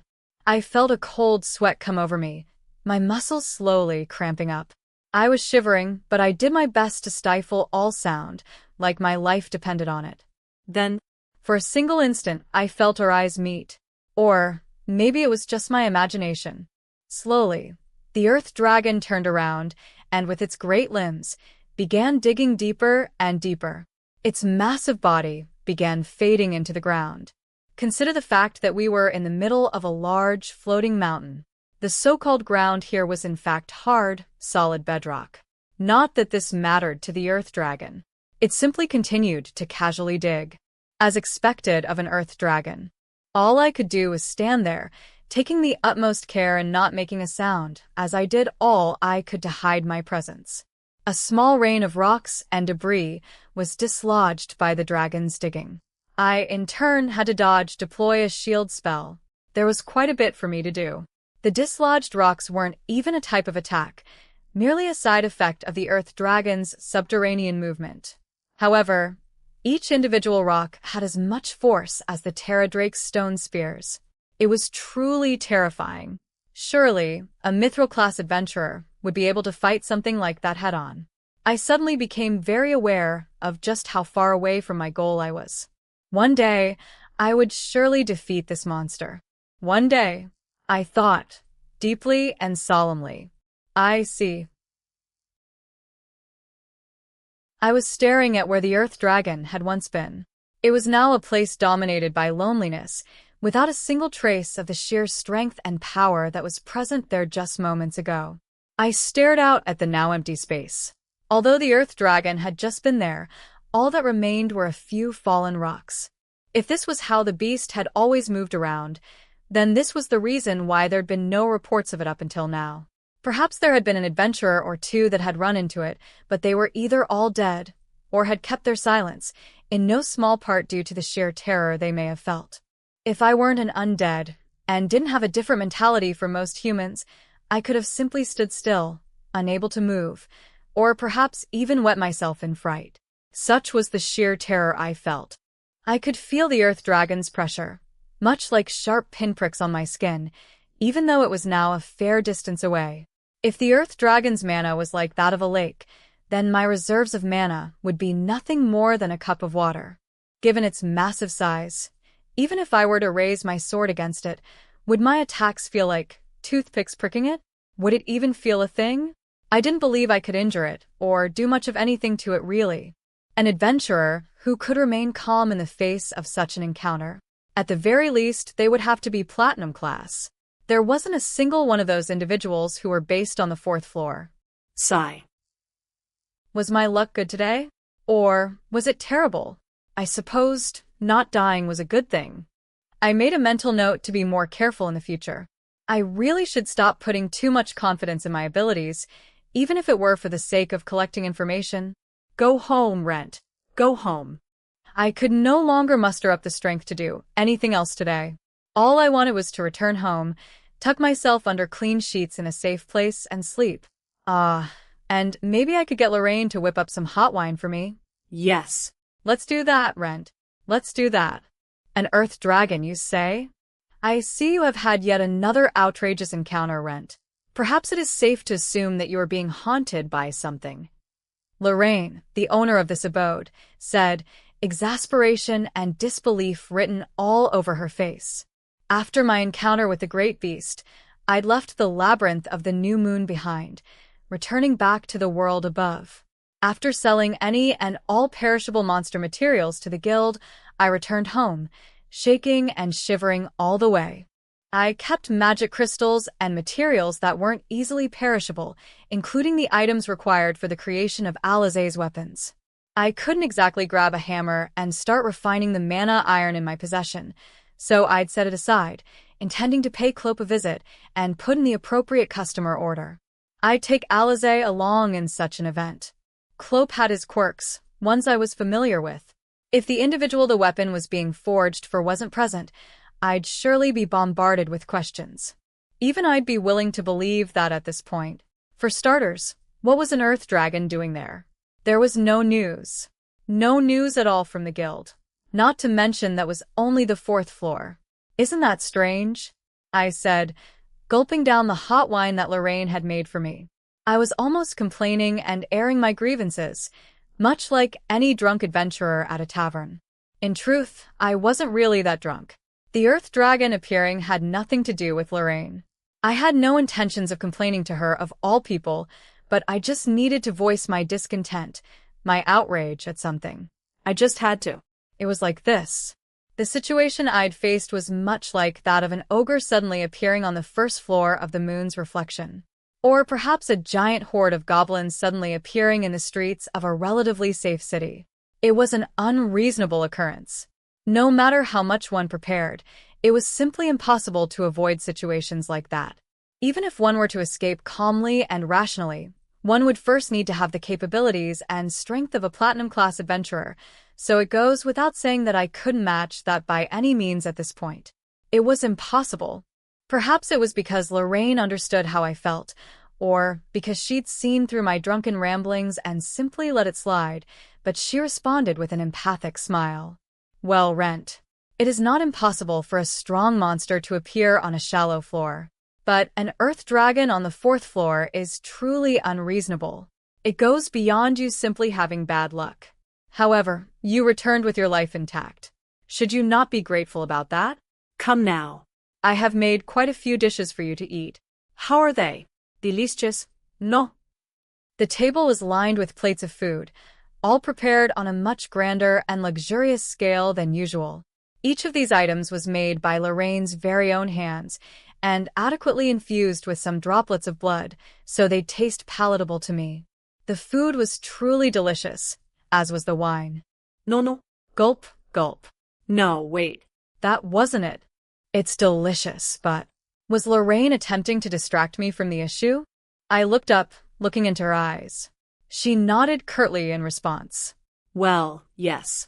I suppose there are some things to be concerned about. According to what you told me, Rent, did the Earth Dragon not disappear back into the ground? Yes. It was near what appeared to be a mining spot, like an excavation pit of some sort. There, you say? I see. Had Lorraine been down to the 4th floor before? It sounded like she recognized the place I was describing. Do you know of it? This has been bothering me for some time. Was that place created by the labyrinth to look like that, Lorraine? Not exactly, Rent. That facility was made by the hands of man, albeit quite a long time ago. Just like how you had ventured into the pit to excavate, or others had done the same. Mana iron was mined there, you see. That pit was most likely a purpose-built mine. Rent. Perhaps dating back a few centuries, if not thousands of years. The discussion had greatly increased in scale. If that facility had existed that long ago, did that mean malt didn't even exist back then? Was the labyrinth that ancient? Although I'd initially planned on developing a better understanding of the labyrinth's inner workings and its monsters, delving into history was something else altogether. While I did have some knowledge on the history of the Kingdom of Yaran and Malt, anything regarding civilizations that came before lay firmly in the heads of specialized scholars. Take the mana iron we are currently talking about, for instance, Lorraine continued. The excavation techniques of the dwarves shine when it comes to mining this particular material. If one desired a large quantity, it would be faster to get in touch with them and simply buy the required amount. However, such was the case when that excavation facility was still active. If I had to guess, Rent, mana iron was most likely a precious resource back then, and procuring it was most likely very difficult. Mana iron is still valuable today, yes, but with an increase in the amount of potential or veins and locations one could extract it from, it is hardly as costly. If this were not the case, even if it were only the 4th floor, no civilization would purposefully build an excavation facility in a place where monsters roamed free. Lorraine had a point, but if that were true, why, then, are the magical tools still where they lie there? Are you asking about how they still remained where they were, or why they were still operational, Rent? Both, really. I had a hard time believing that adventurers wouldn't just make off with the tools, given that they were valuable instruments. As for the tools themselves, it was strange for them to continue operating now that there was no longer anyone infusing mana into them. No matter how well made the magical tool, it was all but impossible for it to continue operating indefinitely, barring some very specific exceptions. Lorraine nodded, before calmly answering. In truth, Rent, the answer to both those questions is one and the same. The magical tools were simply consumed by the labyrinth. A reasonable assumption, no? As such, anyone who attempts to bring such a tool back would then find it impossible to do so, and these tools would continue operating for eternity. Not a system I understand very well at all, yes, but that is just how it is, Rent.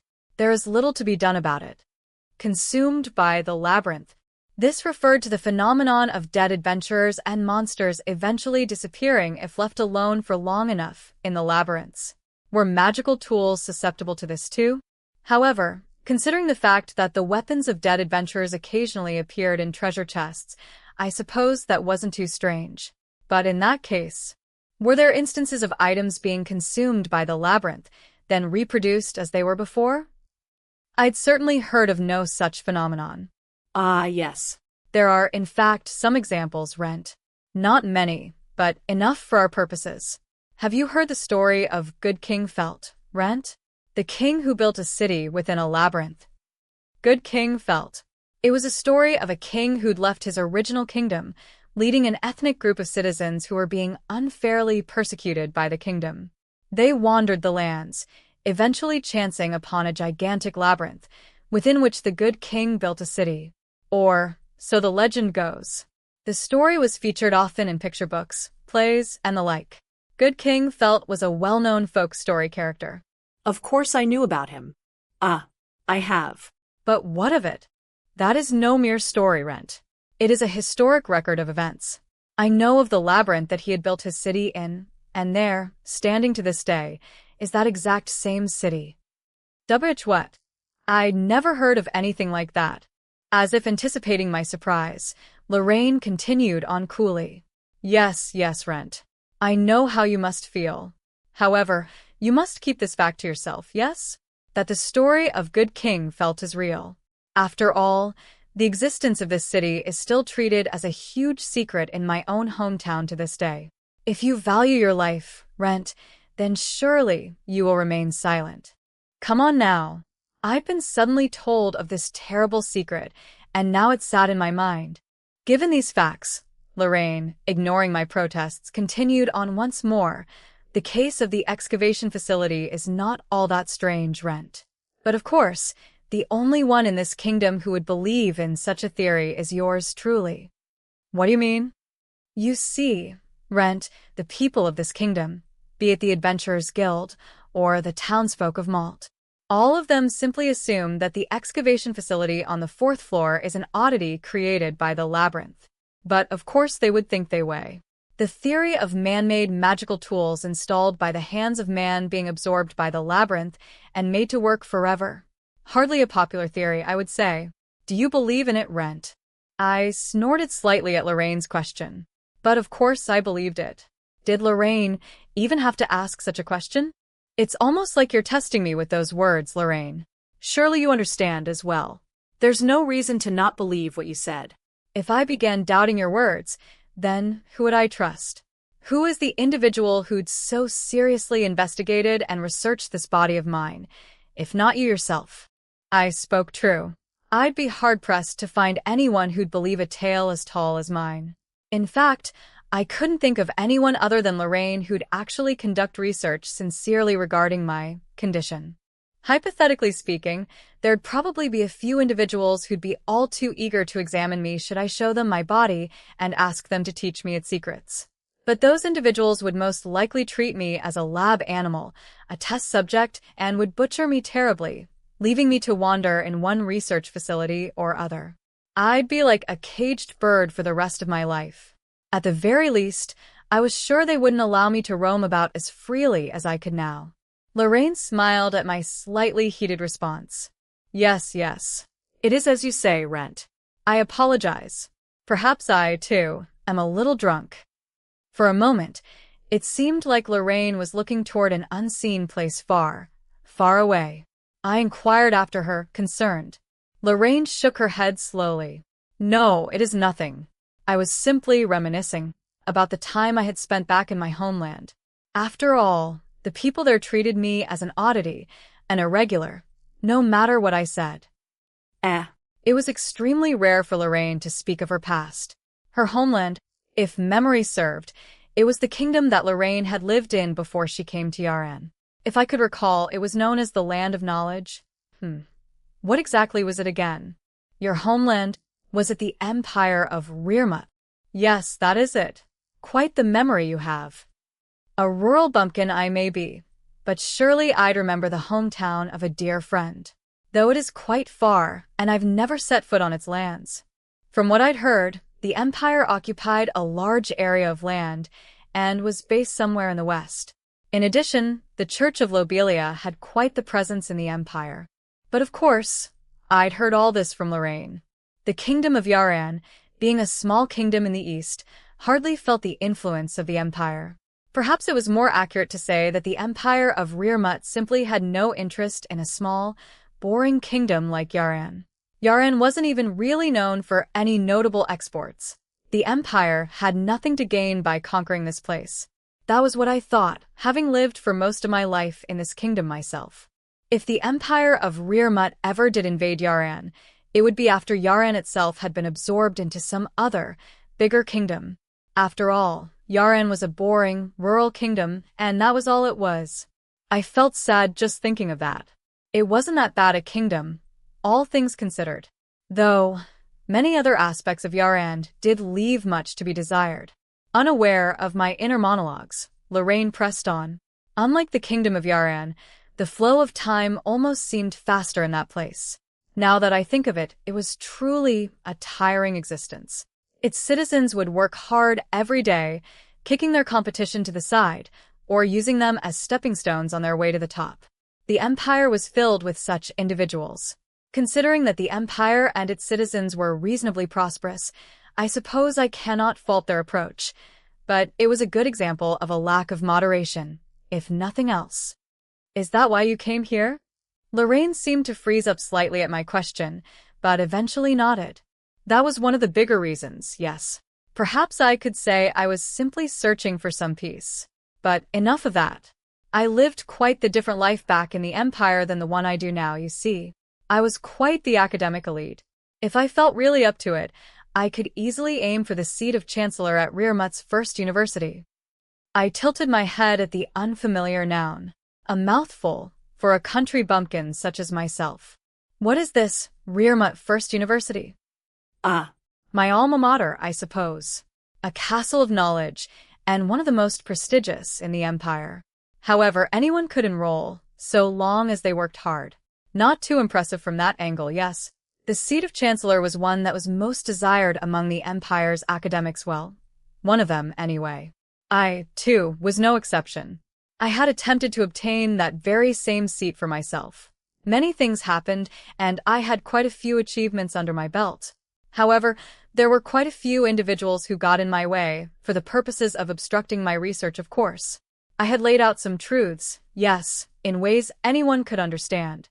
However, those individuals denied whatever I said with all their might. Do you understand, Rent? Suppose that there is an orange before you. I claim that it is an orange, yes? But then someone comes along and says it is an apple. Before long, another will claim that it is a loaf of bread, and the naysayers simply continue to multiply. Soon enough, I would have been seen as the one in the wrong, as far as public perception would go anyway. Even so, no matter how I looked at it, the object before me was none other than an orange. One could lose their mind thinking about all this. It was all too familiar of a tale. At least, I understood that much of human subtleties to understand it. In other words, there were people who were discontent with the pace at which Lorraine was rising to the top, and quite many of them at that. Although one couldn't discount the possibility that the person in question sincerely didn't believe that they were looking at an orange, in this case it was obvious they were trying to prevent Lorraine from reaching her goal. What a terrible series of events, I thought, and perhaps this showed on my face, for Lorraine chuckled softly in response. Well, I suppose I was bad at dealing with people back then. I was just a child. Perhaps I would be able to react better, as I am now. I would think so, anyway. Now that I've thought back upon it, it was not too terrible of a place, you know. Though it was still a trying place to be. I was tired about so many things, which is why I came here. Suddenly, and out of the blue, somehow, it just happened that way. Was that not reckless of you, Lorraine? From what I heard, it seemed like you were in charge of some important work. And so it was, yes. However, if I had not done so, I would have surely lost some degree of my sanity. I wanted to say goodbye to those days, to that boredom and the constant feeling of irritation that plagued me. Honestly speaking, I felt a sense of release after coming here. It was a sort of mental stimulation I had not felt in such a long time, and I was excited. It was good that I came to Malt, yes. And, of course, this was where I met you. While I'd known all this time that Lorraine was a scholar from Rearmut, who'd come all the way to Malt because she got sick of her previous life, this was the first time I heard about it in such detail. I'd never really believed Lorraine's tale about how she was just some second-rate scholar from Rearmut, reassigned to Yaran without any title to show for it. I'd known her for over a decade now, and bore witness to her academic and technical prowess firsthand. I discussed the possibility of Lorraine becoming a court scholar in Yaran before, just with a little bit more effort, of course. Lorraine, however, was never too keen or pleased with that prospect, and I eventually stopped bringing it up altogether. I suppose Lorraine had no interest in factional infighting and politics, but I never imagined that she came from such circumstances. Even so, I now greatly preferred that Lorraine remained here instead. After all, she'd helped me countless times and was my closest friend in the township of Malt. No matter one's past, all one had to do was enjoy their days from here on out. For some reason, this was what I thought as I finished the rest of my meal. The next day, plans were in place for me to meet the auctioneer staff at the Stheno Trading Company. The subject of our discussion was none other than the issue of the Tarask materials. To think that the items would sell for several times their estimated auction value. I found myself looking forward to this. The problem was the issue of the buyer. What kind of person were they? The rich and powerful often had certain discriminatory views. In fact, many of them were quite strange, and this realization caused some degree of fear to creep into my being. Perhaps they would be an idiosyncratic, whimsical person, much like Laura was. But that didn't seem very possible. Laura was, after all, a bit of an exception. Then there was the issue of evaluating the materials I had collected yesterday. I had to show them all to Lorraine for a once-over, since it was impossible for me to gauge if those materials were acceptable just by looking at them. They were most likely quite all right, is what I thought. The reason I had put this off for a day was because I'd returned very late the night before. Then there was the sheer amount of materials I'd brought back to consider as well. Already awake, Rent? Lorraine asked as she entered the living room, leaving her bedroom behind. She wasn't in her pajamas, though. Lorraine had already changed, and she now looked like how she always did, in her mage-like attire. I could never really grasp if Lorraine was a morning person or not. But thinking about it, the only time she was sleepy was when she burned the midnight oil, working on some experiment or research document. I suppose Lorraine was a morning person in that case. Yes. The amount of time I spend sleeping has shortened drastically ever since I've become an undead. In fact, as a ghoul, I hardly slept at all. You do sleep a bit now, no? To think that you now require sleep after going through existential evolution. Quite interesting. Perhaps you are now closer than ever to becoming human again, Rent. I'd be glad if that were the case. There was no way of knowing for certain, though. I was capable of sleeping as and when I desired, and could wake up whenever I felt like I should. I hadn't actually tried it, but I felt like that was very well within my capabilities. Becoming more human is one thing, but to have your sleep shortened, I am envious, Rent. Too many a time have I been ambushed by sleep just when I had gotten to the best part of an experiment. Alas. I suppose it is simply a necessity of mankind. Ever the scholar, I see. But I like sleeping. I'd love to return to a body in which I could sleep well again. I can only sleep lightly now, and I only do it because this body requires it. It's hardly enjoyable. Even so, the fact remained that I was capable of sleep, and I ended up sleeping one way or another. It was difficult to break free from an ingrained habit. While becoming an undead brought with it many advantages, I noticed that I'd also lost quite a few things. The capability to enjoy a good night's rest was one of them. An interesting topic in many ways. But we should set that aside for now. You were going to show me the materials, yes? And of course, the mana iron has to be refined as well, Lorraine said, interrupting the conversation. It was a conversation we could have any time, so I suppose she was right to hold off on it for now. We were somewhat short on time. It wasn't simply about showing Lorraine the materials on hand. Lorraine had to go through the trouble of extracting the mana iron, forming the metal into ingots via alchemy. What I'd extracted were rocks containing veins of mana iron within, not refined ingots. The ore that I'd harvested was high in purity, but it wasn't something that could be used immediately without any processing. I could bring the ore to the blacksmith's guild, but that would cost me a fair amount of coin. While I'd excavated the ore myself with the aim of saving some money, unexpected expenses crept up at every corner. Honestly speaking, while part of going on this excavation trip was out of consideration for my disciple, Alize, spending some coin on creating the weapon was fine. However, since Lorraine was capable of refining the ore as well, I decided to simply leave it to her expertise. I could just pay Lorraine any fees that may occur. Knowing her, though, she'd most likely refuse payment for something so simple. Yes, but it's by no means a huge amount. Saying so, I placed each of the materials onto the table. This was Lorraine's experimental table, which was wider and larger than her dining table. There was more than enough space for me to lay out the spoils. But I wasn't going to just dump everything on the table. For now, the magic crystals and mana iron ore would do. I'd have to pull out the lumber collected from the ants one by one as there were quite many, and they were large pieces as well. Although Gyolopus ants were commonly the size of shrubs, stacking piece after piece of lumber on the table would quickly get unwieldy. Quite a few pieces here and there, Rent? This is an orc soldier's magic crystal, I suppose.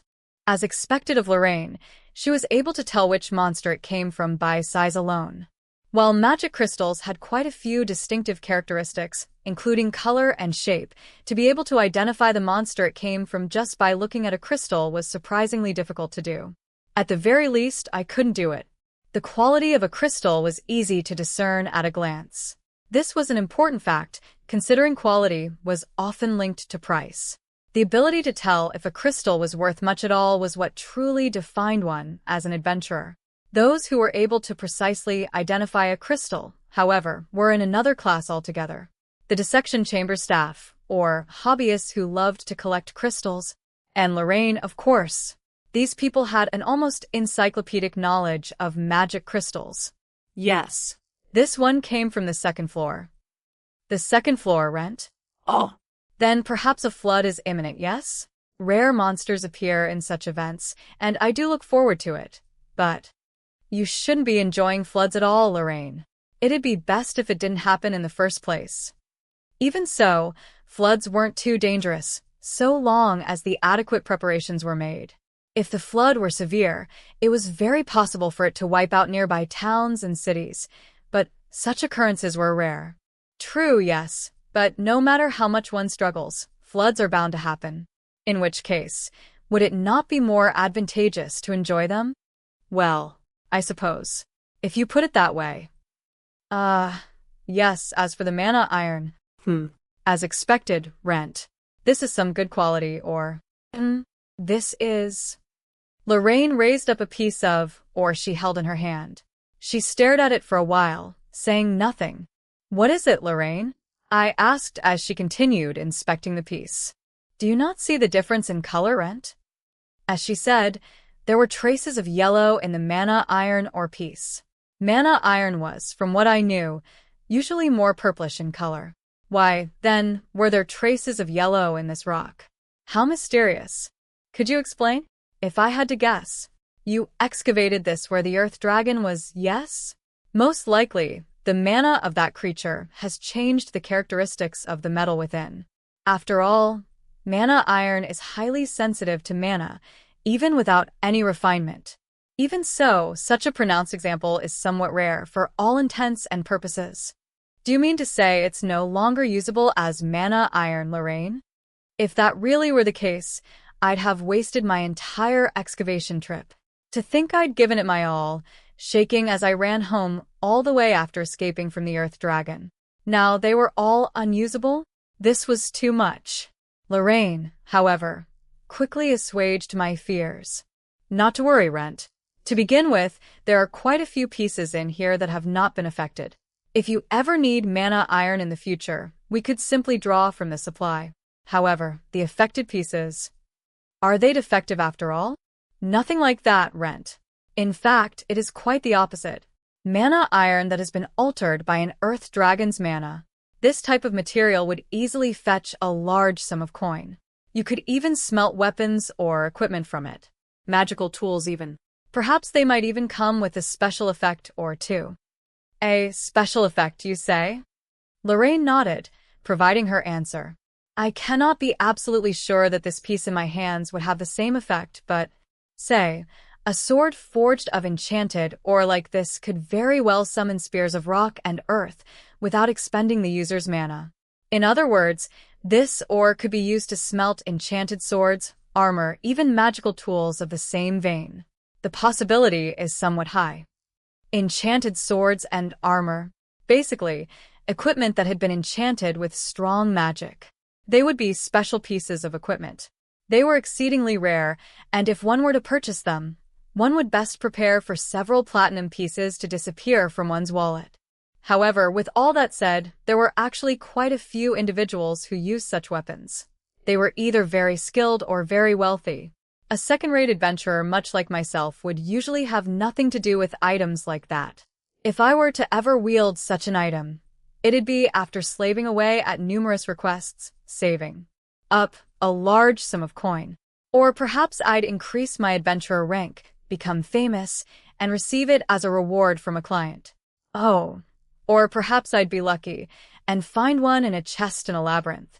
To actually craft such a weapon, however, I suppose there was some value in having run into the Earth Dragon after all, despite the ever-looming terror of death. There was a problem, however. Crafting with such material was no doubt incredibly expensive. There was no way I could come up with such funds. Would I have enough after selling the Tarask materials? I could discuss all this with Clope at the smithy, but even so, I couldn't ask for too much of a discount. Hard work and skill should be compensated in kind. Until I had enough coin to smelt it, this ore would just be sitting here in the meantime. I made a mental note to at least discuss this with Clope later. I suppose this goes without saying, but this enchanted ore can't be used as a base for Alizé's weapon, right? Perhaps somewhere down the road, Rent. I, however, would not recommend you gifting something like this to her right away. It would not do Alizé any good from an educational standpoint. If she were to wield a strong weapon, a weapon much more capable than her, from the get-go, she may very well form misconceived notions about her own capabilities. I suppose that was true. However, even if I were to hypothetically create enchanted equipment from this, or I didn't feel like I was capable of using such powerful equipment at this point in time. Perhaps I'd be worthy of such a weapon if I got just a little bit stronger. But of course, I still wasn't quite there. In that case, the idea of an enchanted weapon would have to be shelved for a while. But if I saved up enough money, I'd very much like to craft such a weapon. I really wanted to swing it around as well. To prevent Alizé from becoming an adventurer with such bad perspectives, it was prudent that her first weapon not be forged from such a material, I thought.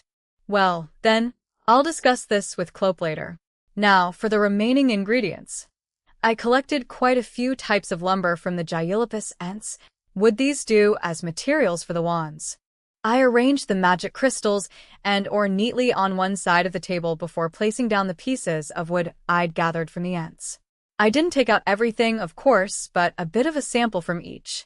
These were fragments that had splintered off during the battle. I arranged the fragments on the table, deciding to take out the actual pieces later. Lorraine glanced at the samples on the table before turning to me. Birch, fir, and ebony.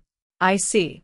I had thought you would bring back some strange lumber or another, but I see you have unexpectedly returned with useful materials. I've been praised for my efforts. Actually, was that praise at all? It was almost as if Lorraine had expected the worst, for some reason or other. What do you mean by strange lumber? Lumber that was not strong enough, or was difficult to work with. I assumed that may happen. My fault, yes, for not warning you beforehand about them. What you have brought me this time isn't bad at all. However, ebony may be a little too heavy for someone of Alizé's stature. Birch or fir will suffice for our purposes. Come to think of it, the ebony Gyolopus Ent was somewhat heavier than the other two. While I didn't have to exert much strength to place the materials into my magical pouch, each of its blows in combat carried with it a certain sense of weight. Was ebony a bad choice for a wand then? To some extent, yes. However, it would actually be a good fit for you. After all, you have the strength for it. And you most likely swing your weapons with considerable force. Ebony is a relatively strong material, so that alone would not break it. A good fit for you indeed. But it is a difficult material to work with. It will be a challenge, Rent, Lorraine said, with a somewhat mischievous smile on her face. Well, I did collect this lumber myself, after all. I supposed I could have her shoulder the responsibility in this particular case. And the magic crystal? Spoiled for choice, yes? Do not hesitate too much, Rent. Simply pick the color you like. I will have Alizé do the same when she crafts hers. The crystals I could use for the wand were either that of the Mina goblins, Orc soldier, or Terra Drake. Other than those crystals, all the others were harvested from the first or second floors. Lorraine had specified that only one from the third floor or below would work. I wanted to ask, is the magic crystal of a goblin or slime simply unusable in wands? I would not say so, Rent. It is not impossible by any means. But there would certainly be issues with the amplification and control of mana, among other things. Alisaie, in particular, has large reserves of mana within her. If such simple crystals were used, some basic spells from Alisaie would almost certainly cause it to crack. Unable to contain her mana, I suppose. You could say that, yes. However, if one has been utilizing mana for a long time, moderation of one's own mana flow is possible. Even a wand made with such a weak crystal could last quite a while in that case. It goes without saying that Alisaie hardly has the required experience. Hence, it is impossible. Now I understood. As it was a wand that was to be regularly used in practice, it'd be a big problem if it continuously broke. Considerable effort was required, and another wand would have to be made, should such a thing happen. While I'd heard stories of mages breaking multiple wands while learning how to craft them, magic crystals on cracked wands often exploded when used, and were quite the hazard. There was no need to go out of one's way to court such danger. With that being the case, Rent, may I take all these magic crystals? I nodded. I'd gathered all these for the lesson after all. While the responsibility for gathering the required materials for the lesson originally laid with the teacher in this case, Lorraine she'd offered to pay me for my field work. I, however, refused to accept any payment. To begin with, I was paying both Alisaie's and my own lesson fees. If anything, I was deeper in debt to Lorraine. Lorraine was, of course, a most capable mage. Under normal circumstances, it was impossible to receive such tuition without paying a large sum up front. However, I couldn't simply accept a monetary reward for my efforts. Lorraine did protest to my decision, saying I should take what was given. Even so, I insisted on not taking any payment. Lorraine was insistent on me receiving some coin for my efforts, but I was insistent in my refusal as well. We should probably just give each other some leeway in that case, and not charge for services in both ways. I had no intentions of simply mooching off Lorraine's goodwill. In reality, however, I felt like I had already done plenty of that. After our short discussion about payment, Lorraine continued. Well, then, next is the refinement of the mana iron ore. Ore refinement. There were quite a few ways to go about doing it. For instance, the Blacksmiths' Guild often housed magical tools for this purpose, the large-scale refinement of ore. This was probably the most well-known method. There were older, more primitive methods that didn't rely on magecraft or magical tools, but they were more expensive and also took much more time. In border settlements, small-scale refinement operations were often present. Larger ones were somewhat rare. Yaran was a rural border kingdom, so I could very well find a small-scale or refining operation in a mountain village somewhere, though I wasn't sure if I'd ever have the opportunity. As such, most ore was refined with the aid of magical tools. However, there was yet another way to go about it: alchemy. Strictly speaking, refining ore with magical tools was considered alchemical in nature as well. After all, those tools were made with alchemy. It was, however, possible to control one's mana to perform the refinement without specialized tools. This was the very same method that Lorraine was going to utilize. Alchemy was by no means restricted to mages alone. There did exist alchemists who weren't mages. But having some degree of control over one's mana made research in the alchemical arts all the easier. If one lacked this control, they'd have to use certain magic crystals or specialized mana-moderating magical tools. It was all quite troublesome. Lorraine, being the skilled mage she was capable of performing the refinement process with only one hand, and perhaps an eye closed. In fact, that was exactly what Lorraine was currently doing. Her hands were placed on some pieces of mana iron ore on the table. Well, then, without further ado, saying so, Lorraine concentrated. The process had begun. I couldn't understand it, given that I couldn't even see where Lorraine's mana was currently being focused. But the ore soon reacted to her mana and gave off a faint, purplish glow. Soon after, its form began changing. The glowing parts of the ore seemingly dissolved, becoming a glowing liquid. That was most likely the purified mana iron. Like a series of snakes, the veins of mana iron began peeling away from the rock. Cling, clang. Soft clattering could be heard as small fragments of impurities flew out of the liquefied mana iron. The purified mana iron snaked and flowed, slowly gathering into a puddle on the table. The puddle then grew, and it became a large, metallic piece. I suppose this is all, Lorraine said, grasping a rectangular piece of purple metal as it floated in the air. You're done? I asked. Yes, Rent, it is finished. Quite well done, if I do say so myself. I am not one to toot my own horn, but most alchemists are not capable of creating an ingot of such high purity, I'd wager. With that, Lorraine extended her arm, handing the mana iron ingot over to me. I stared at it. Despite Lorraine's joke about being overconfident in her work, the ingot was, in fact, very well made. I couldn't say with certainty exactly how refined an ingot was once it reached a certain point, but a single glance was enough for me to know that the piece I was holding had a much higher point of purity compared to an obtained from, say, the Blacksmith's Guild. But of course, the latter was a mass-produced product, whereas the ingot I held in my hands wasn't.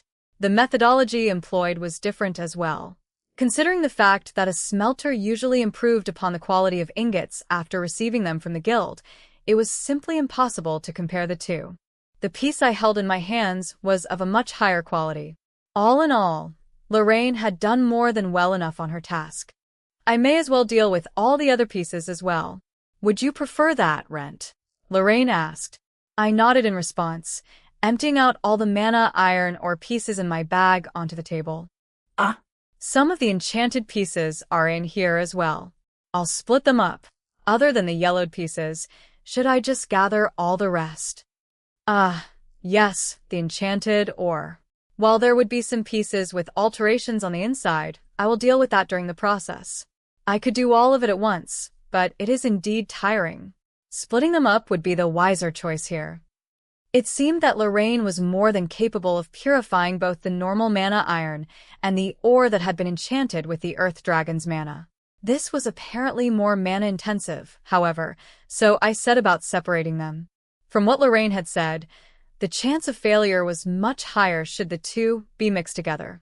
A trace amount wouldn't take too much effort to remove, though. With that in mind, I neatly organized the ore pieces at hand. So many.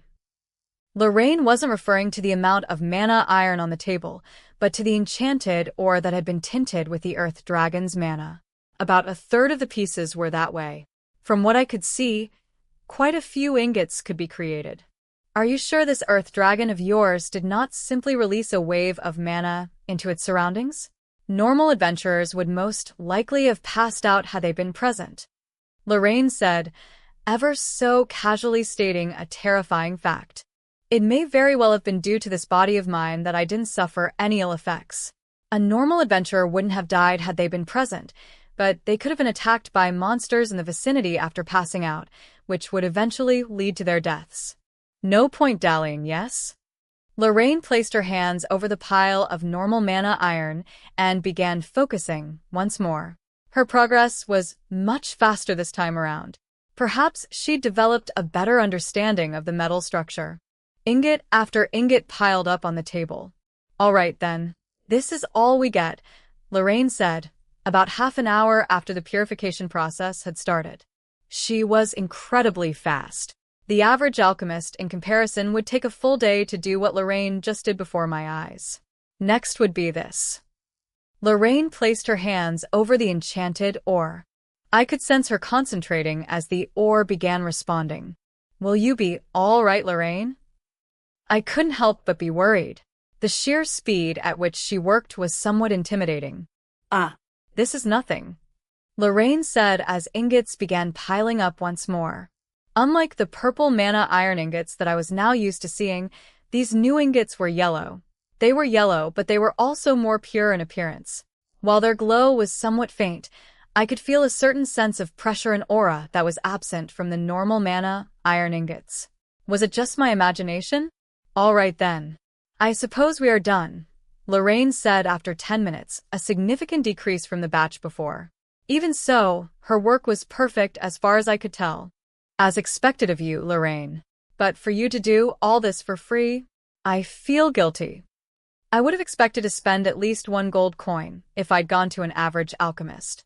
It'd take them a day to do this, and the purity of the ore meant that a large amount of mana was required for the job. Lorraine just shook her head.